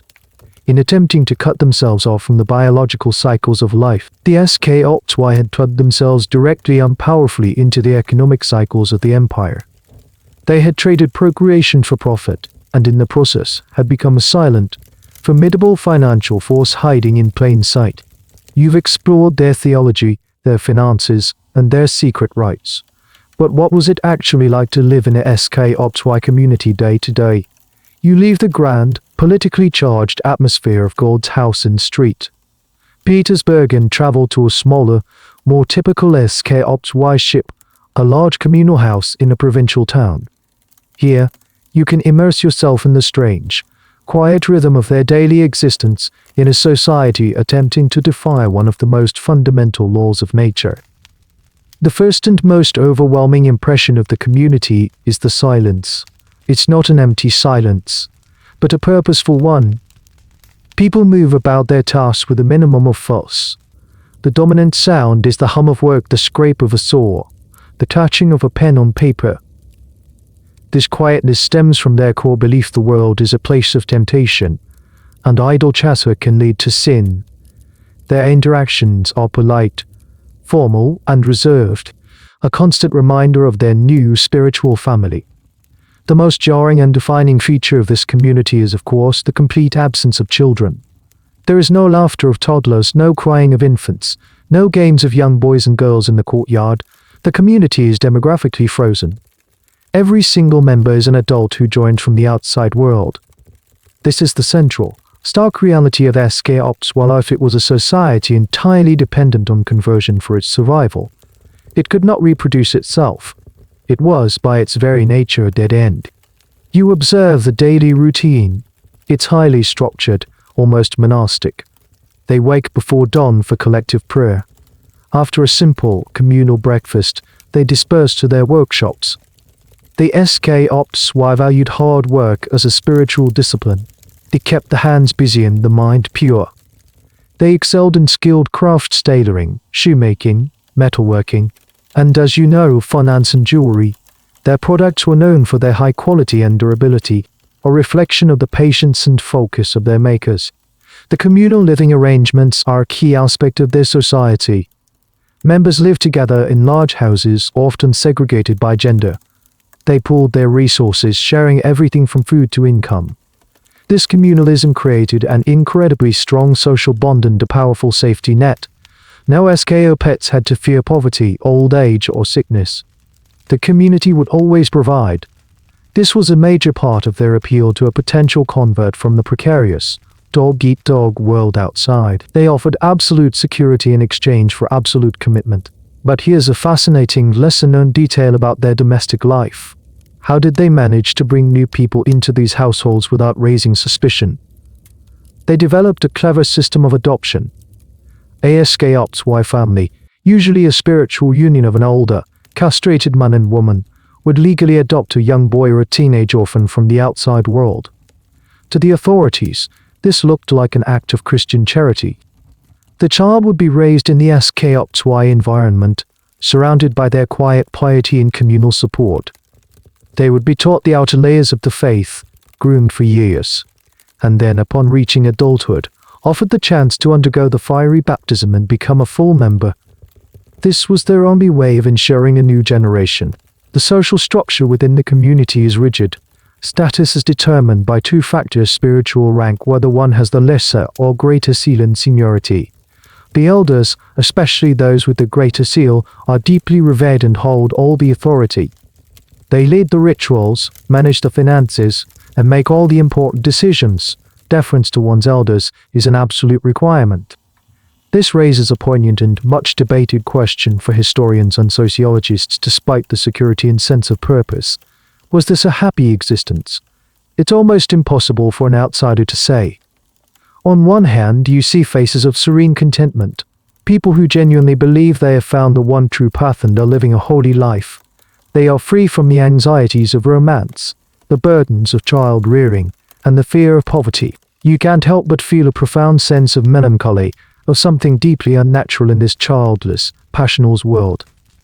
Was their serenity a true inner peace, or the result of a kind of psychological cauterization, a dulling of the very emotional palate that makes us human? As evening falls, the community gathers again for another simple meal and evening prayers. They chant their hymns, their voices blending in a soft, melodic drone. Looking around the room at these calm, gentle, mutilated people, you realize you are witnessing a unique and daring social experiment. They tried to build a utopia based on the complete rejection of human biology.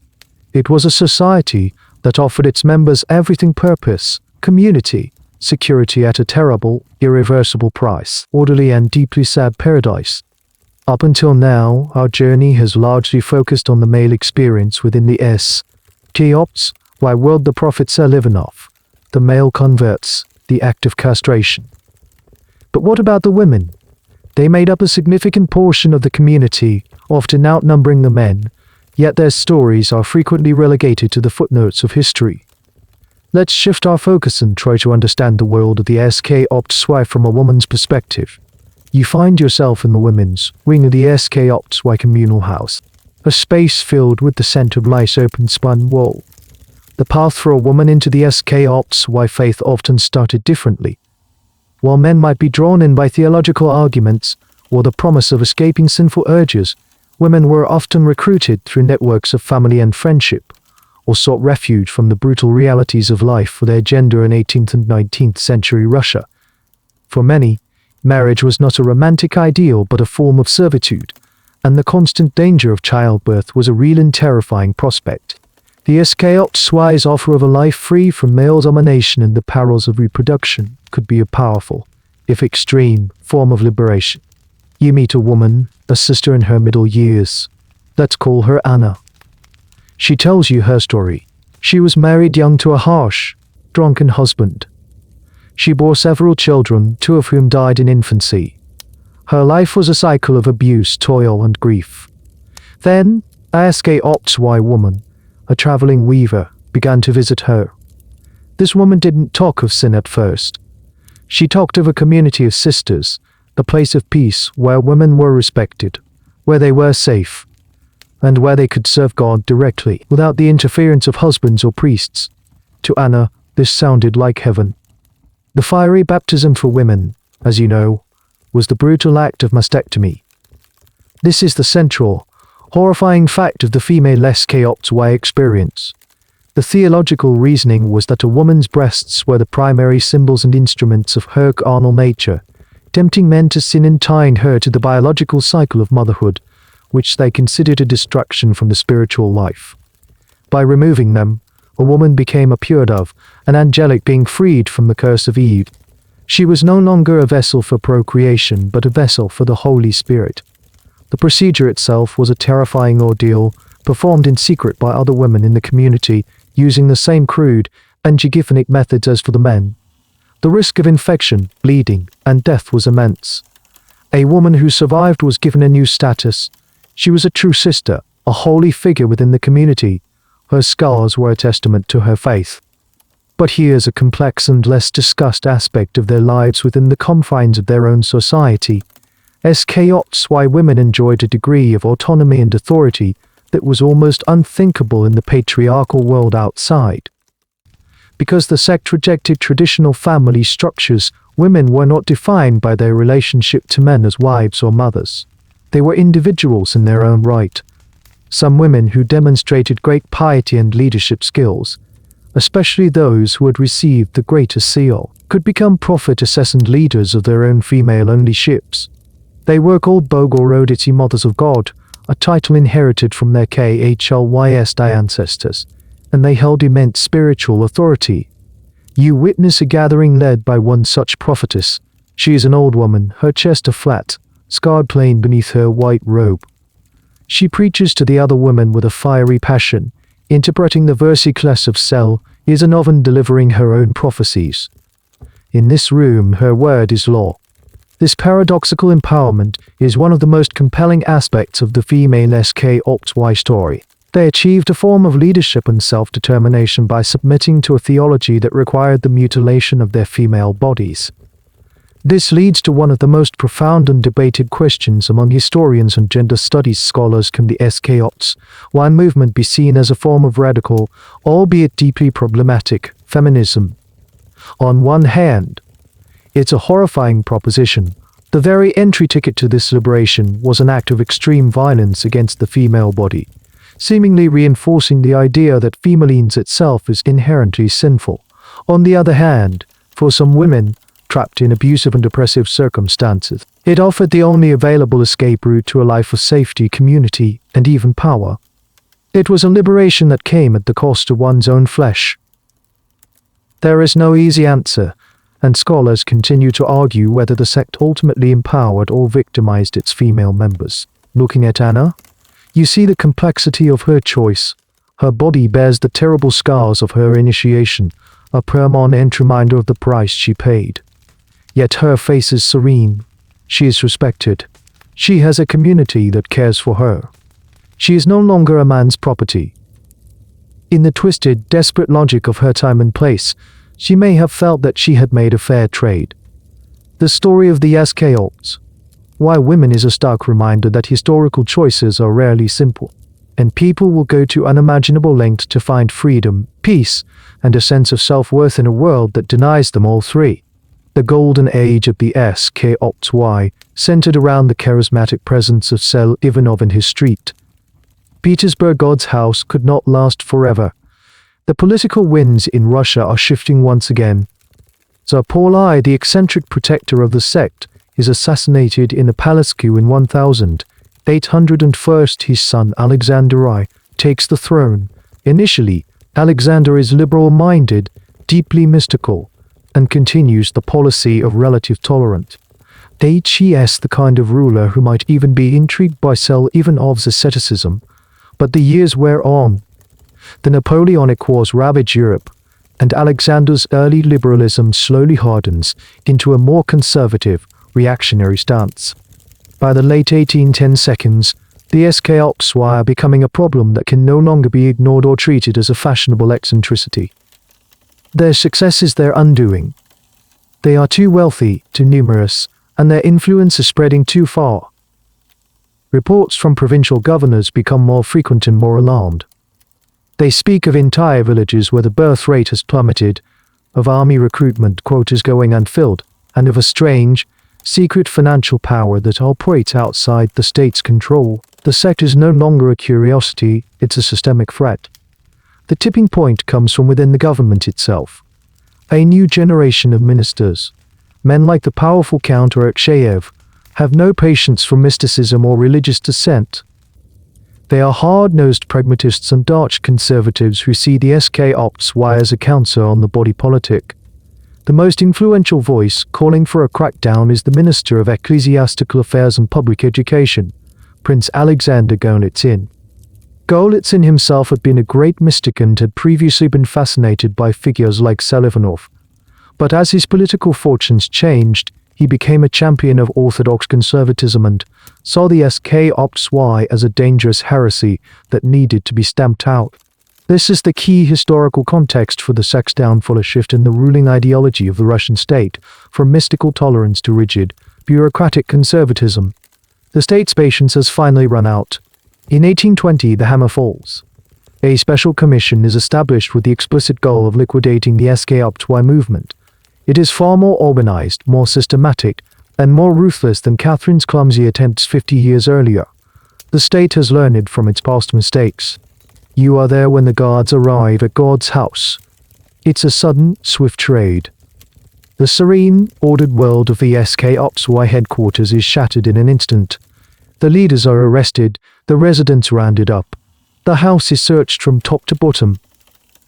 The authorities confiscate everything: their religious texts, their coded financial ledgers, and vast sums of money and valuables that were stored in secret vaults. The government is not just trying to break them, it's trying to break them financially, to seize the assets that gave them so much power. Andrei Selivanov, now an ancient man, nearly 100 years old, is arrested once again. There is no audience with the Tsar this time.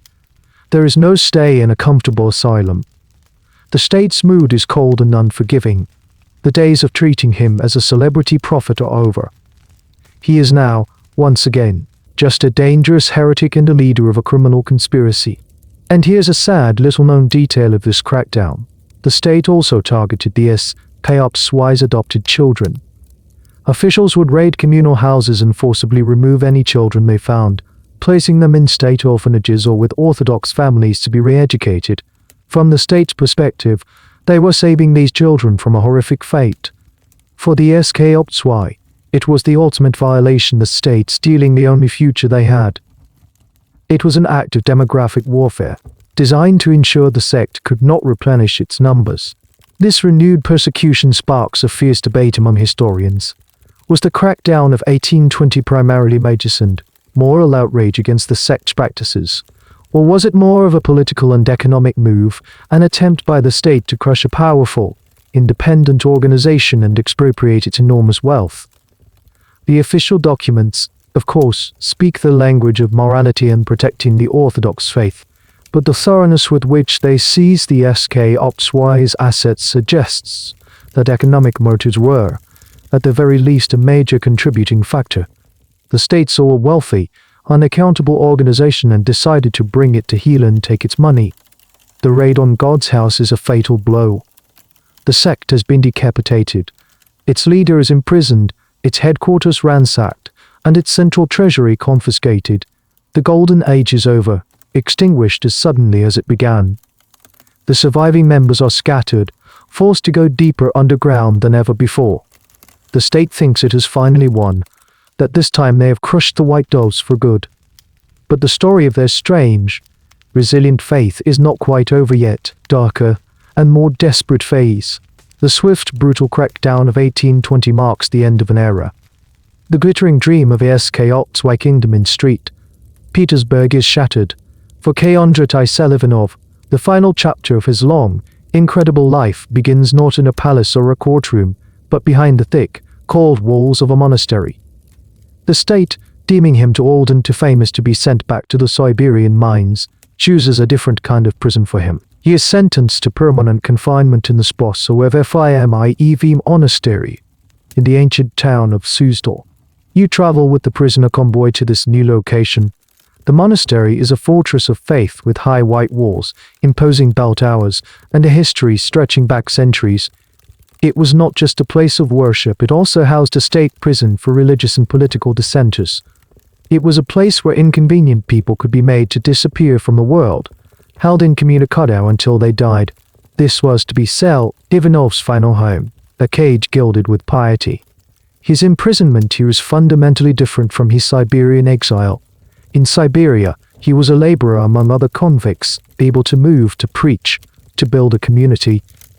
Here, in Suzdal, he is in solitary confinement. He is placed in a small, bare cell, cut off from all contact with the outside world. He is allowed no visitors.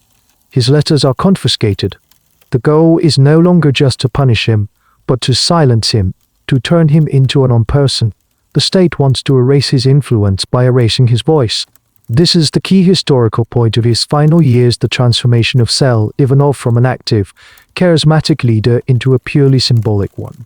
Because his followers can no longer see him or hear from him, he becomes a blank screen onto which they can project their most fervent hopes and beliefs. He is no longer a man, he is an idea, a holy martyr locked in a tower, suffering for their sins and for the truth of their faith. His silence becomes more powerful than his sermons ever were. Inside his cell, Ivanov's life is one of monotonous routine. He is given meager food. He is watched constantly by monks who act as his jailers. He spends his days in prayer and meditation. For a man who thrived on the energy of his followers, who commanded a vast and wealthy organization, this isolation must have been a profound shock. Yet, by all accounts, he endured it with the same unerring serenity that had defined his entire life. And this final trial was simply the last act of his preordained destiny. And here's a poignant and slightly strange detail from this period. Despite the state's best efforts, the SKOPSY did not forget their leader. They couldn't visit him, but they would make pilgrimages to Soothe just to be near him. They would stand outside the high monastery walls, looking up at the ramparts, trying to guess which window belonged to his cell. They would pray for him, sing their quiet hymns, and leave small offerings at the monastery gate. But they always came back. The monastery, intended to be his tomb, became a shrine. His followers had turned his prison into their new holy site. The government's strategy of silencing him had, once again, backfired.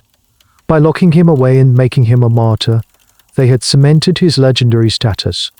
He became an even more powerful figure in his absence than he had been in his presence. The stories about him grew more elaborate. It was said that the monks who guarded him were secretly in awe of his holiness, that he performed miracles within his cell, that his body emitted a faint, holy light in the darkness. He had become a full-blown saint in the mythology of his people. This period raises a fascinating question for historians of religion: what happens to a faith when its living prophet is removed?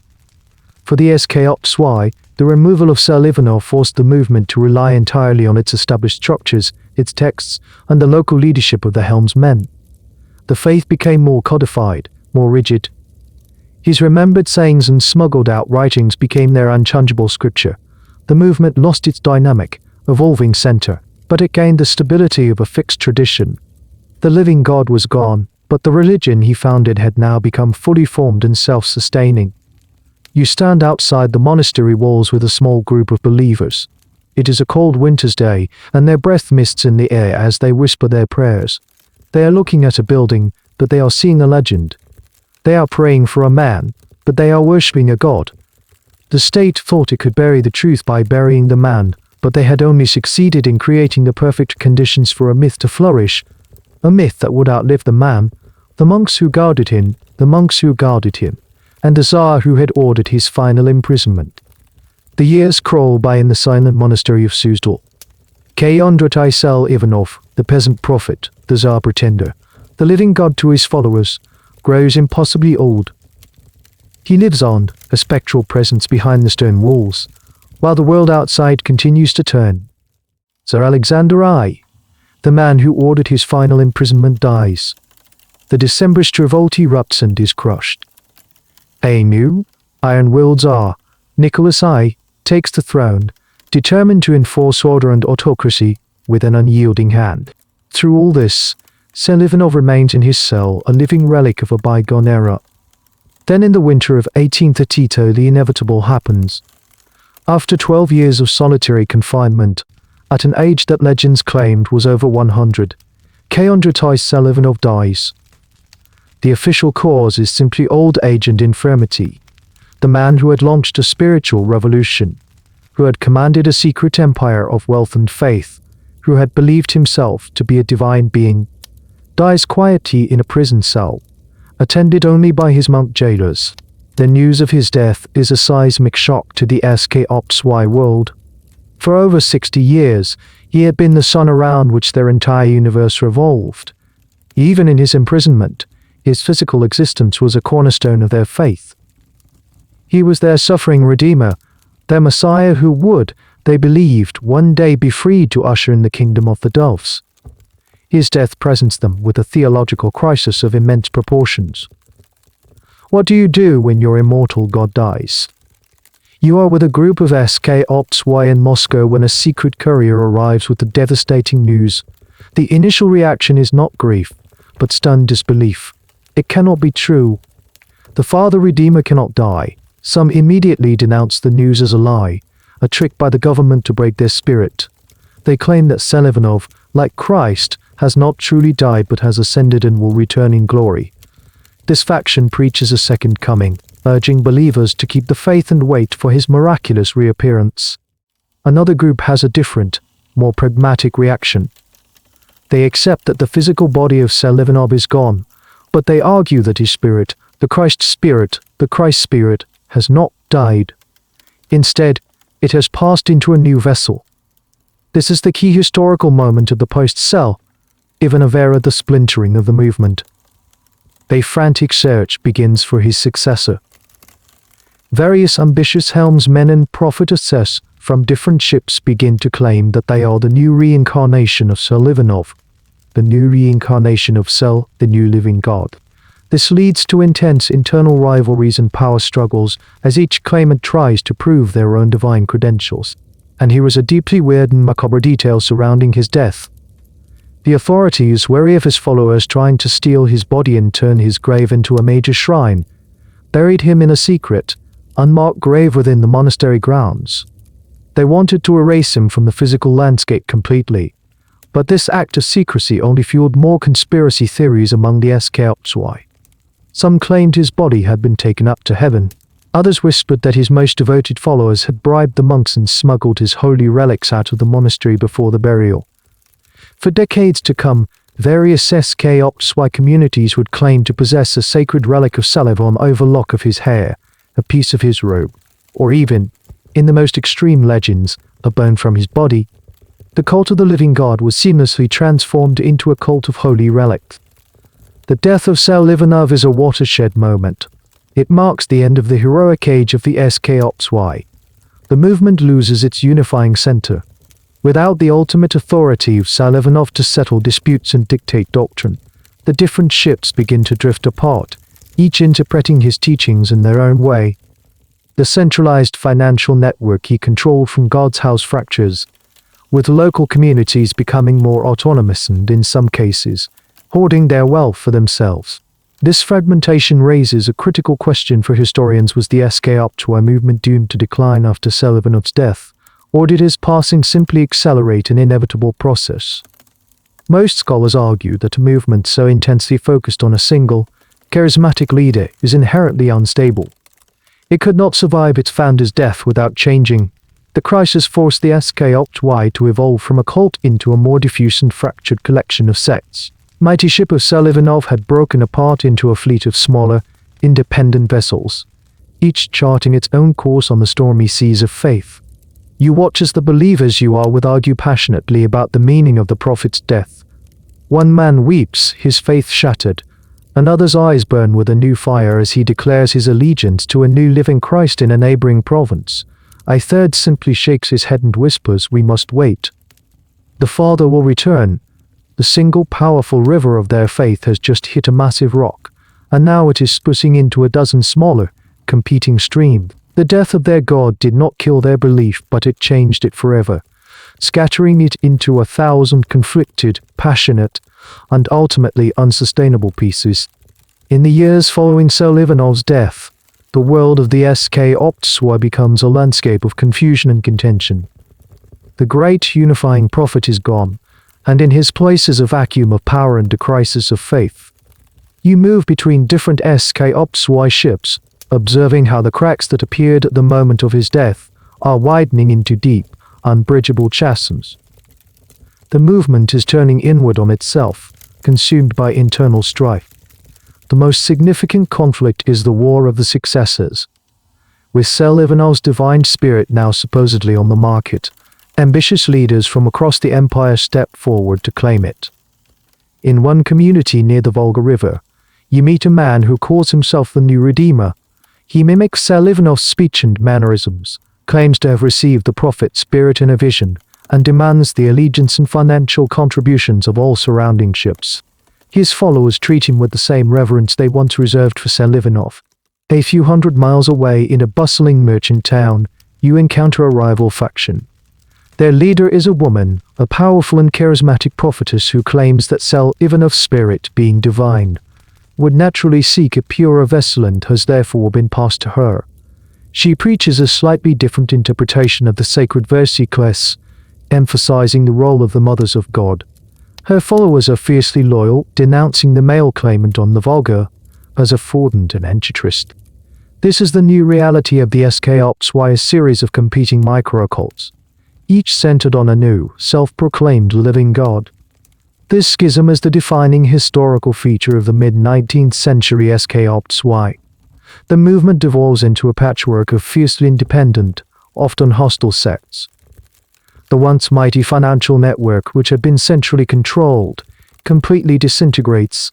Each new prophet tries to consolidate the wealth of the ships loyal to them, leading to bitter disputes over property and assets. The shared ideal of a single, unified kingdom of the Dubs is replaced by petty turf wars. Alongside the power struggles, a theological rot begins to set in. Without Selivanov's authority to maintain doctrinal purity, new and sometimes bizarre ideas start to creep into their belief system. Here's a fascinating, lesser-known example of this doctrinal drift. Some SKOPSY communities, despairing that a true successor would ever emerge, began to practice a form of ancestor worship. They would hold seances, attempting to contact the spirit of the deceased cell, even off directly to ask for his guidance. They would build elaborate secret shrines in their homes, not to God, but to the Father Redeemer, treating him as the sole object of their worship. Their faith was slowly turning from a radical Christian heresy into a new religion entirely, with Selivanov as its dead, deified founder. Other groups went in a different direction, becoming more fanatical and extreme in their practices. Feeling abandoned by God, some leaders demanded greater and more terrible sacrifices from their followers to prove their worthiness. There are dark rumors from this period of an increase in the number of greater seals being performed, and even whispers of new, more extreme forms of mutilation being invented to demonstrate a level of faith beyond that of rival factions. The internal competition was driving them to new depths of fanaticism. This internal decay, of course, raises a challenging question that sociologists of religion still ponder: is such fragmentation the inevitable fate of all high-demand, charismatic religious movements after the founder's death? Or was there something unique to the SKOPSY, their secrecy, their radical physical commitments, their focus on a single messianic figure, that made them particularly prone to this kind of collapse? Many scholars believe the very nature of their fiery baptism created a community of extremists, and when their unifying leader was gone, their intense, absolutist mindset simply turned against itself. There was no room for compromise in their worldview. You sit in on a tense meeting between emissaries from two rival factions. They are trying to negotiate the ownership of a communal house that sits on the border of their territories. The air is thick with suspicion and barely concealed contempt. They quote different sayings of Sal Ivanov to support their claims. They accuse each other of betraying the true faith. The talk is no longer of salvation and purity, but of property, money, and power. It's a sad, inglorious chapter in their history. The great ship that Selivanov built is now splintered, its crew fighting over the wreckage. The persecution from the state continues, but in many ways, the most fatal wounds are now self-inflicted. The faith that had been strong enough to withstand the power of the Tsars is now crumbling from within, eaten away by the very human sins of pride, greed, and envy that it was originally designed to eradicate. The dream of a pure, angelic kingdom is dying, not with a bang, but with 1,000 bitter, petty arguments in back rooms across Russia. As the SKOPSY movement continues to fracture and face renewed, systematic persecution under the iron fist of Tsar Nicholas I, a new idea begins to take hold in some of the more desperate communities. Flight. For a century, they had endured, hiding in the vastness of the Russian interior. But now, with their leadership gone, their ranks divided and the state's police becoming ever more efficient, the pressure is becoming unbearable. The dream is no longer of converting Russia, but simply of surviving. You find yourself with a group of SKOPSY in one of the southern provinces near the border of the empire. They are making clandestine preparations. They are selling off their properties for whatever they can get, converting their assets into transportable forms like gold and jewels, and gathering supplies. They are planning a mass exodus, a desperate bid to find a new home in all and where they can practice their faith freely, away from the prying eyes of the Tsar's gendarmes. Their destination is the Ottoman Empire, specifically the semi-autonomous principalities of Wallachia and Moldavia, which would later form the core of modern Romania. This was a logical choice. The Ottoman government was famously more tolerant of religious minorities than the rigid Russian Orthodox state, and the local authorities in these border regions were often weak or corruptible. For a price, they might be willing to look the other way. This exodus is the key historical development for the SKOPSY in the mid to late 19th century, the transformation from a purely Russian phenomenon into a diaspora movement. The journey is perilous. You travel with a small convoy of families, or rather, their version of families, communal groups of men and women. They move by night, navigating secret paths to avoid border patrols. They bribe officials, smugglers, and anyone else who stands in their way. Their accumulated wealth is now their ticket to freedom. It's a reverse pilgrimage, not towards the heart of their holy land, but away from it, into exile. They finally cross the border and arrive in what is, for them, a new world. They settle in towns like Galați and Diocese, often forming their own distinct neighborhoods. Here in Romania, they are outsiders, a strange Russian-speaking sect in a Latinate land, but they also find a degree of freedom they have never known. No one is actively hunting them.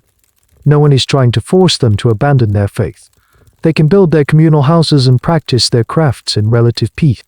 And here's a fascinating and little-known fact about this diaspora community. Once they were free from persecution, their famous economic industriousness went into overdrive. They quickly established themselves as successful merchants, craftsmen, and especially as cocaine and cab drivers. In cities like Bucharest, for a time, the SKOPSY cabbie became a well-known stereotype. They were known to be reliable, sober, and fast, perhaps because they had none of the worldly distractions of their local competitors. They built large, prosperous-looking houses and, once again, began to accumulate significant wealth. They had successfully transplanted their unique economic model to foreign soil. However, life in exile presented a new set of challenges. Cut off from their roots in Mother Russia, their identity began to slowly change. The political part of their theology, the belief that Selivanov was the true Tsar Peter, I began to fade in importance. It was a Russian story, and it had less resonance for a generation growing up in Romania. The focus of their faith shifted almost entirely to the purely religious aspects, the pursuit of personal purity through the fiery baptism and the veneration of the deified Selivanov. This, of course, raises an interesting question for historians and sociologists of migration: what happens to a radical belief system when it's removed from the oppressive context that created it? For the SKOPSY, the freedom of exile was a double-edged sword. On one hand, it allowed them to survive. On the other, it removed the constant pressure of persecution that had forged their identity and discipline for over a century. Without a common enemy to unite them, the old internal rivalries and schisms that had begun in Russia continued to simmer in their new homes. The communities in Galați might not speak to the communities in Bucharest, each claiming to follow the true path. You walk through the SKOPSY quarter of a Romanian town. The houses are well kept, the workshops are busy. On the surface, it's a picture of success and prosperity. But you can feel a sense of melancholy, of cultural isolation. They are a people living in a time capsule, clinging to their 18th century Russian peasant customs and their strange, secret faith, while the world around them modernizes and changes. Their children, the ones they adopt from the local Romanian population, are now speaking a different language, growing up in a different culture. The old fervor is hard to maintain when you are no longer a martyr. The escape from Russia had saved their lives, but it may have also started the slow, final unraveling of their unique and terrible faith. By the last quarter of the 19th century, the world is shrinking. The steamship, the telegraph, and the mass circulation newspaper are connecting continents and cultures in unprecedented ways. And this new, interconnected world discovers the SKOPSY. You are no longer in a hidden cellar or a remote Romanian village, but in a London reading room, a Parisian cafe, or a Berlin University library. The SKOPSY are no longer just a problem. For the Russian police, they have become an object of fascination, horror, and lurid speculation for the entire Western world. The story breaks into the international consciousness through a combination of diplomatic reports, travelers' accounts, and most importantly, sensationalist journalism. Newspapers in London, Paris, and New York, always hungry for exotic and shocking stories from the mysterious East, seize upon the tale of the Russian castration sect. The headlines are lurid and designed to sell papers: the secret saints of the Tsar, Russia's hidden cult of self-mutilation, the eunuch bankers of the Danube. This is the key historical moment when the SK Ops wire transformed from a secret society into a public spectacle. Their image is no longer controlled by their own leaders or the Russian state. It is now being shaped by foreign journalists who often have little understanding of the sect's actual theology or history. The reporting is a wild mix of fact, exaggeration, and outright fiction. The SK Ops wire portrayed as a vast, shadowy conspiracy with immense secret wealth and sinister political ambition. Their numbers are inflated, their rights are described in the most graphic and imaginative terms, and their leaders are depicted as diabolical masterminds. You pick up a popular French magazine from the 1880s. There's a full-page dramatic engraving. It shows a group of wild-eyed, bearded fanatics in a candlelit cavern, brandishing bloody knives over a terrified-looking novice. In the background, a charismatic leader who looks suspiciously like Rasputin, though he wouldn't be famous for decades, is laughing maniacally. This is the image of the SK Ops wire that is being presented to the world, not a group of sincere, if tragically misguided believers, but a gang of gothic horror villains. And here's a bizarre and revealing detail of this period: the SK Ops wire became a subject of intense interest for the emerging fields of psychology and sexology. Early researchers like Richard von Krafft-Ebing, who work at logging human sexual deviations, were fascinated by the SK Ops wire. They saw them not as a religious phenomenon, but as a case study in extreme sexual pathology. The SK Ops were written up in medical textbooks, alongside other perversions, their profound spiritual motivations reduced to a symptom of a diseased mind. They were being classified, labeled, and stripped of their own narrative. At the same time, they became fodder for popular fiction. Novelists in Europe and America used them as ready-made villains. A mysterious, wealthy, and sinister character in a thriller might be revealed to be a secret SK Ops, his hidden castration serving as a cheap shorthand for his villainy and unnatural nature. They became a cultural trope, a piece of exotic Oriental scenery for Western audiences. This international notoriety raises a complex question for historians of culture. How did this global exposure affect the remaining SK Ops wire communities themselves?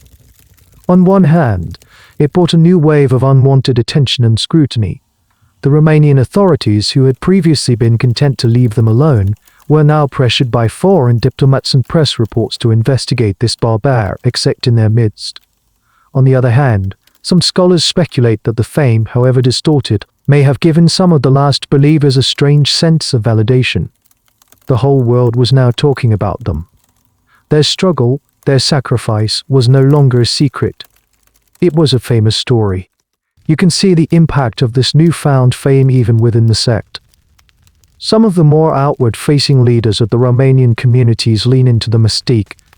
They might grant interviews to foreign journalists, dispensing cryptic wisdom and playing up their image as holy ascetics, seeing it as a new form of protection. They try to shape the narrative to present themselves as peaceful, misunderstood Christians. But it's a losing battle.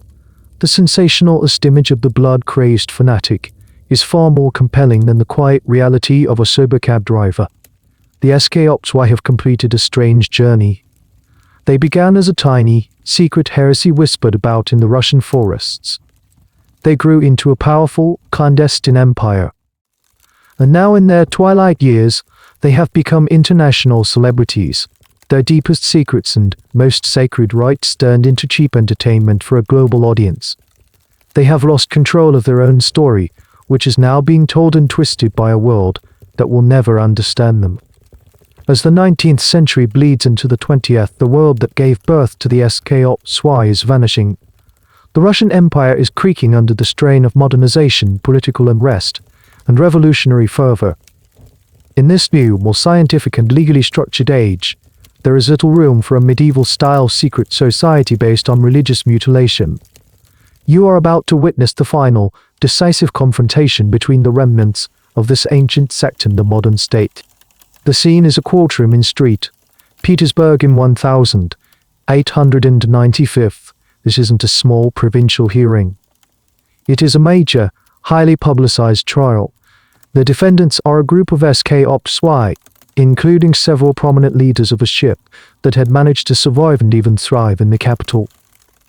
They are accused of a litany of crimes, forming an illegal secret society, inflicting grievous bodily harm, proselytizing heretical beliefs, and subverting the authority of the state and the Orthodox Church. This trial represents the culmination of decades of police work. The terrorist secret police, the dreaded OKHRNA, had become far more sophisticated than the bumbling officials of Catherine's day. They had spent years infiltrating SK Ops Y ships, planting informers, gathering evidence, and mapping out the sect's remaining networks. This trial is intended to be a showpiece, a final, definitive statement that the SK Ops Y phenomenon will no longer be tolerated in a modernizing Russia. This is the key historical event that marks the sect's symbolic end within Russia, the last great public prosecution. You sit in the gallery and watch the proceedings. The contrast between the two sides is stark. On one side you have the prosecutors and judges, men of the modern world. They wear state uniforms or sharp Western-style suits. They speak the language of law, of evidence, of medical reports from doctors who have examined the defendants' bodies. They present a rational, secular case against the sect, framing their practices not as heresy, but as a public health menace and a criminal conspiracy. On the other side are the SK Ops Y defendants. They are like ghosts from another century. They are dressed in their simple, traditional peasant clothes, their eyes filled with a serene, unshakable faith.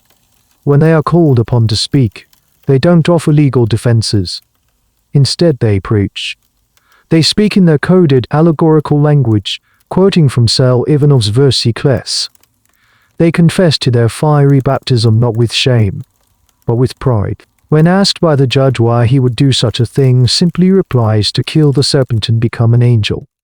The courtroom, a place of modern legal logic, is momentarily silenced by this blast of pure medieval faith. The press is there in force, including foreign correspondents who dutifully telegraph the sensational details back to their papers in London and Paris. The trial becomes a public spectacle, a piece of theatre that pits the enlightened modern state against the dark forces of religious fanaticism. The testimony is graphic, as doctors and former members describe the secret rituals in cold, clinical detail. And here's a sad, ironic detail about the trial. The government's star witness is a young man who had been adopted by the sect as a boy, raised within the community, and then, just before he was scheduled to undergo the baptism, had a crisis of faith and fled to the police. He provides the prosecution with all the inside information they need: the names of the leaders, the locations of their meetings, the details of their financial dealings, the very system the SK Ops Y had created to ensure their future. Their adoption program had produced the agent of their destruction. The verdict is, of course, a foregone conclusion. The defendants are found guilty on all counts. The sentences are harsh. They are stripped of all property and civil rights and sentenced to long terms of hard labor and exile, this time to the most remote and desolate corners of Siberia, places like the Yakutsk region from which there is truly no return. This trial raises a final, poignant question for legal and religious historians. Can a modern, secular legal system ever truly comprehend, let alone fairly judge, a group motivated by such radical, otherworldly faith? The courts are only criminal mutilation.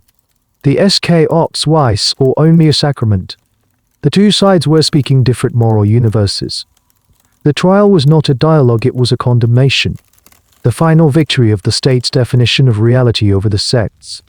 As the convicted SK Ops Y lead out of the courtroom, they are not weeping or pleading. They are singing.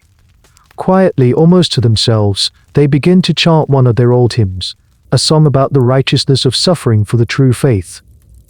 They see this not as a defeat, but as their final and greatest martyrdom. They are following the path of their father Redeemer, Selivanov, into exile. The iron doors of the state are closing on them, and this time there will be no miraculous return. The last great ship in Russia has been sunk, not by a storm, but by the cold, clear, and unforgiving logic of a modern courtroom. The last great trial in street, Petersburg was the symbolic death blow to the SKOPSY in the heart of the empire. The scattered, aging believers who avoided the purge retreat even deeper into the shadows, their faith now a relic, a whisper in a rapidly changing Russia. The communities in Romania, isolated and slowly assimilating, are fading. But the final, definitive end for the SKOPSY as a functioning social entity would come not from the Tsar, but from a force far more radical, more thorough, and more ruthlessly atheistic, the Bolshevik Revolution. You are now in the chaotic, violent years following 1917. The Russian Empire has collapsed. The Tsar has been executed. A new, red flag flies over the Kremlin, consolidating their power, determined to forge a new Soviet Manand, a new Soviet society. Their ideology is scientific materialism. In their worldview, there is no God, no soul, no afterlife. Religion is not just a heresy, it is the opiate of the masses, a tool of the old ruling class, a dangerous superstition that must be utterly eradicated. For the new communist regime, the SKOPSY are a bizarre remnant of the idiocy of raw life that they are sworn to destroy. While the terrorist state, for all its persecution, went and thus engaged with the SKOPS, while on the theological level as heretics, the Soviets had no such framework. To them, the SKOPSY were not heretics, they were a textbook example of pre-scientific, counter-revolutionary insanity. There was no room for debate, only for liquidation. Crucial historical turning point, the shift from religious persecution to ideological annihilation. The Red Terror sweeps across the land. The Cheka, the forerunner of the KGB, is relentless. All religious organizations are targeted, but a group as strange and secretive as the SKOPSY is a particularly ripe target. Their communal living arrangements are branded as illegal communes that resist collectivization. Their financial independence is seen as a holdover of bourgeois capitalism. Their rejection of procreation is the ultimate betrayal of the new Soviet state, which, like the terrorist one before it, demanded a growing population to fuel its industries and armies. You witness the final, brutal dissolution of a SKOPSY community. It's no longer a matter of a formal trial. A squad of grim-faced Cheka agents in their leather coats surrounds a communal house. They don't knock. They smash the door down. They ransack the house not looking for evidence of heresy, but for hoarded grain, for value that can be expropriated for the state. They burn the SKOPSY's religious texts and icons of Selivanov, not as heretical documents, but as counter-revolutionary propaganda. The remaining believers, now mostly old men and women, are rounded up. They are not sentenced as heretics. They are sentenced on the new political articles of the criminal code: anti-Soviet agitation, sabotage, parasitites. Many are executed by a shot to the back of the head in a damp cellar. Others are sent to the newly forming network of labor camps, the Gulag, where they quickly perish from starvation and overwork. There is no talk of martyrdom, no chance for defiant speeches. There is only the cold, efficient machinery of the totalitarian state. And here's a final, bleak, and little-known detail of their end. Under the Soviets, the SKOPSY's defining physical characteristic, their castration, was officially classified as a form of mental illness. Any surviving members who were discovered in later years were often not sent to a camp, but forcibly confined to psychiatric institutions. There they were treated with drugs and psychological conditioning to cure them of their delusion. The fiery baptism, the act they considered their ticket to heaven, was now a diagnosed symptom of schizophrenia. It was perhaps the ultimate degradation of their faith to have their holiest sacrament reduced to a line in a medical chart. This policy of eradication was incredibly effective. By the 1930s, under Stalin's iron rule, the SKOPSY as an organized religion had effectively ceased to exist. A movement that had survived the Empress Catherine, the Tsar Paul, and the entire Romanov dynasty was wiped out in less than 2 decades by the cold, godless fist of communism. Historians today debate whether any SKOPSY believers managed to survive the Soviet period. It is possible that a few isolated individuals, deep in the countryside, maintained their faith in secret, passing it down to no one. But as a community, as a living tradition, they were gone. The Romanian communities, cut off from their homeland and slowly shrinking through attrition, also faded away by the mid-20th century. The red iron fist of the Bolsheviks was the force that finally and permanently scrubbed this strange, disturbing, and utterly unique chapter from the pages of living history. The last echo of the white doves had finally fallen silent. And so, our long, strange journey comes to an end. We stand now in the present day, looking back across the centuries at the ghostly trail of the white doves. The story that began with a whisper in the 18th century Russian mud concludes in the cold silence of the historical record. There are no more ships sailing the stormy seas of faith. There are no more fiery baptisms in hidden cellars. There is nothing left but the dust of history and the echo of their songs. You wander through the old spaso of FIM my EV monastery in Sustal, which is now a museum. Tourists stroll through the grounds where K. Andrei Ivanov spent his final years. A guide might point to a section of the wall and mention that a famous religious fanatic was imprisoned here once. But the name Selivanov means little to the visitors. His unmarked grave is lost somewhere beneath the grass, its exact location forgotten forever. God's house in street. Petersburg, if it still stands, is just another building. Its incredible history unknown to those who pass by it every day. The legacy of the SKOXY is a complex and unsettling one. They left no great works of art, no lasting architectural monuments, no philosophical texts that are studied today.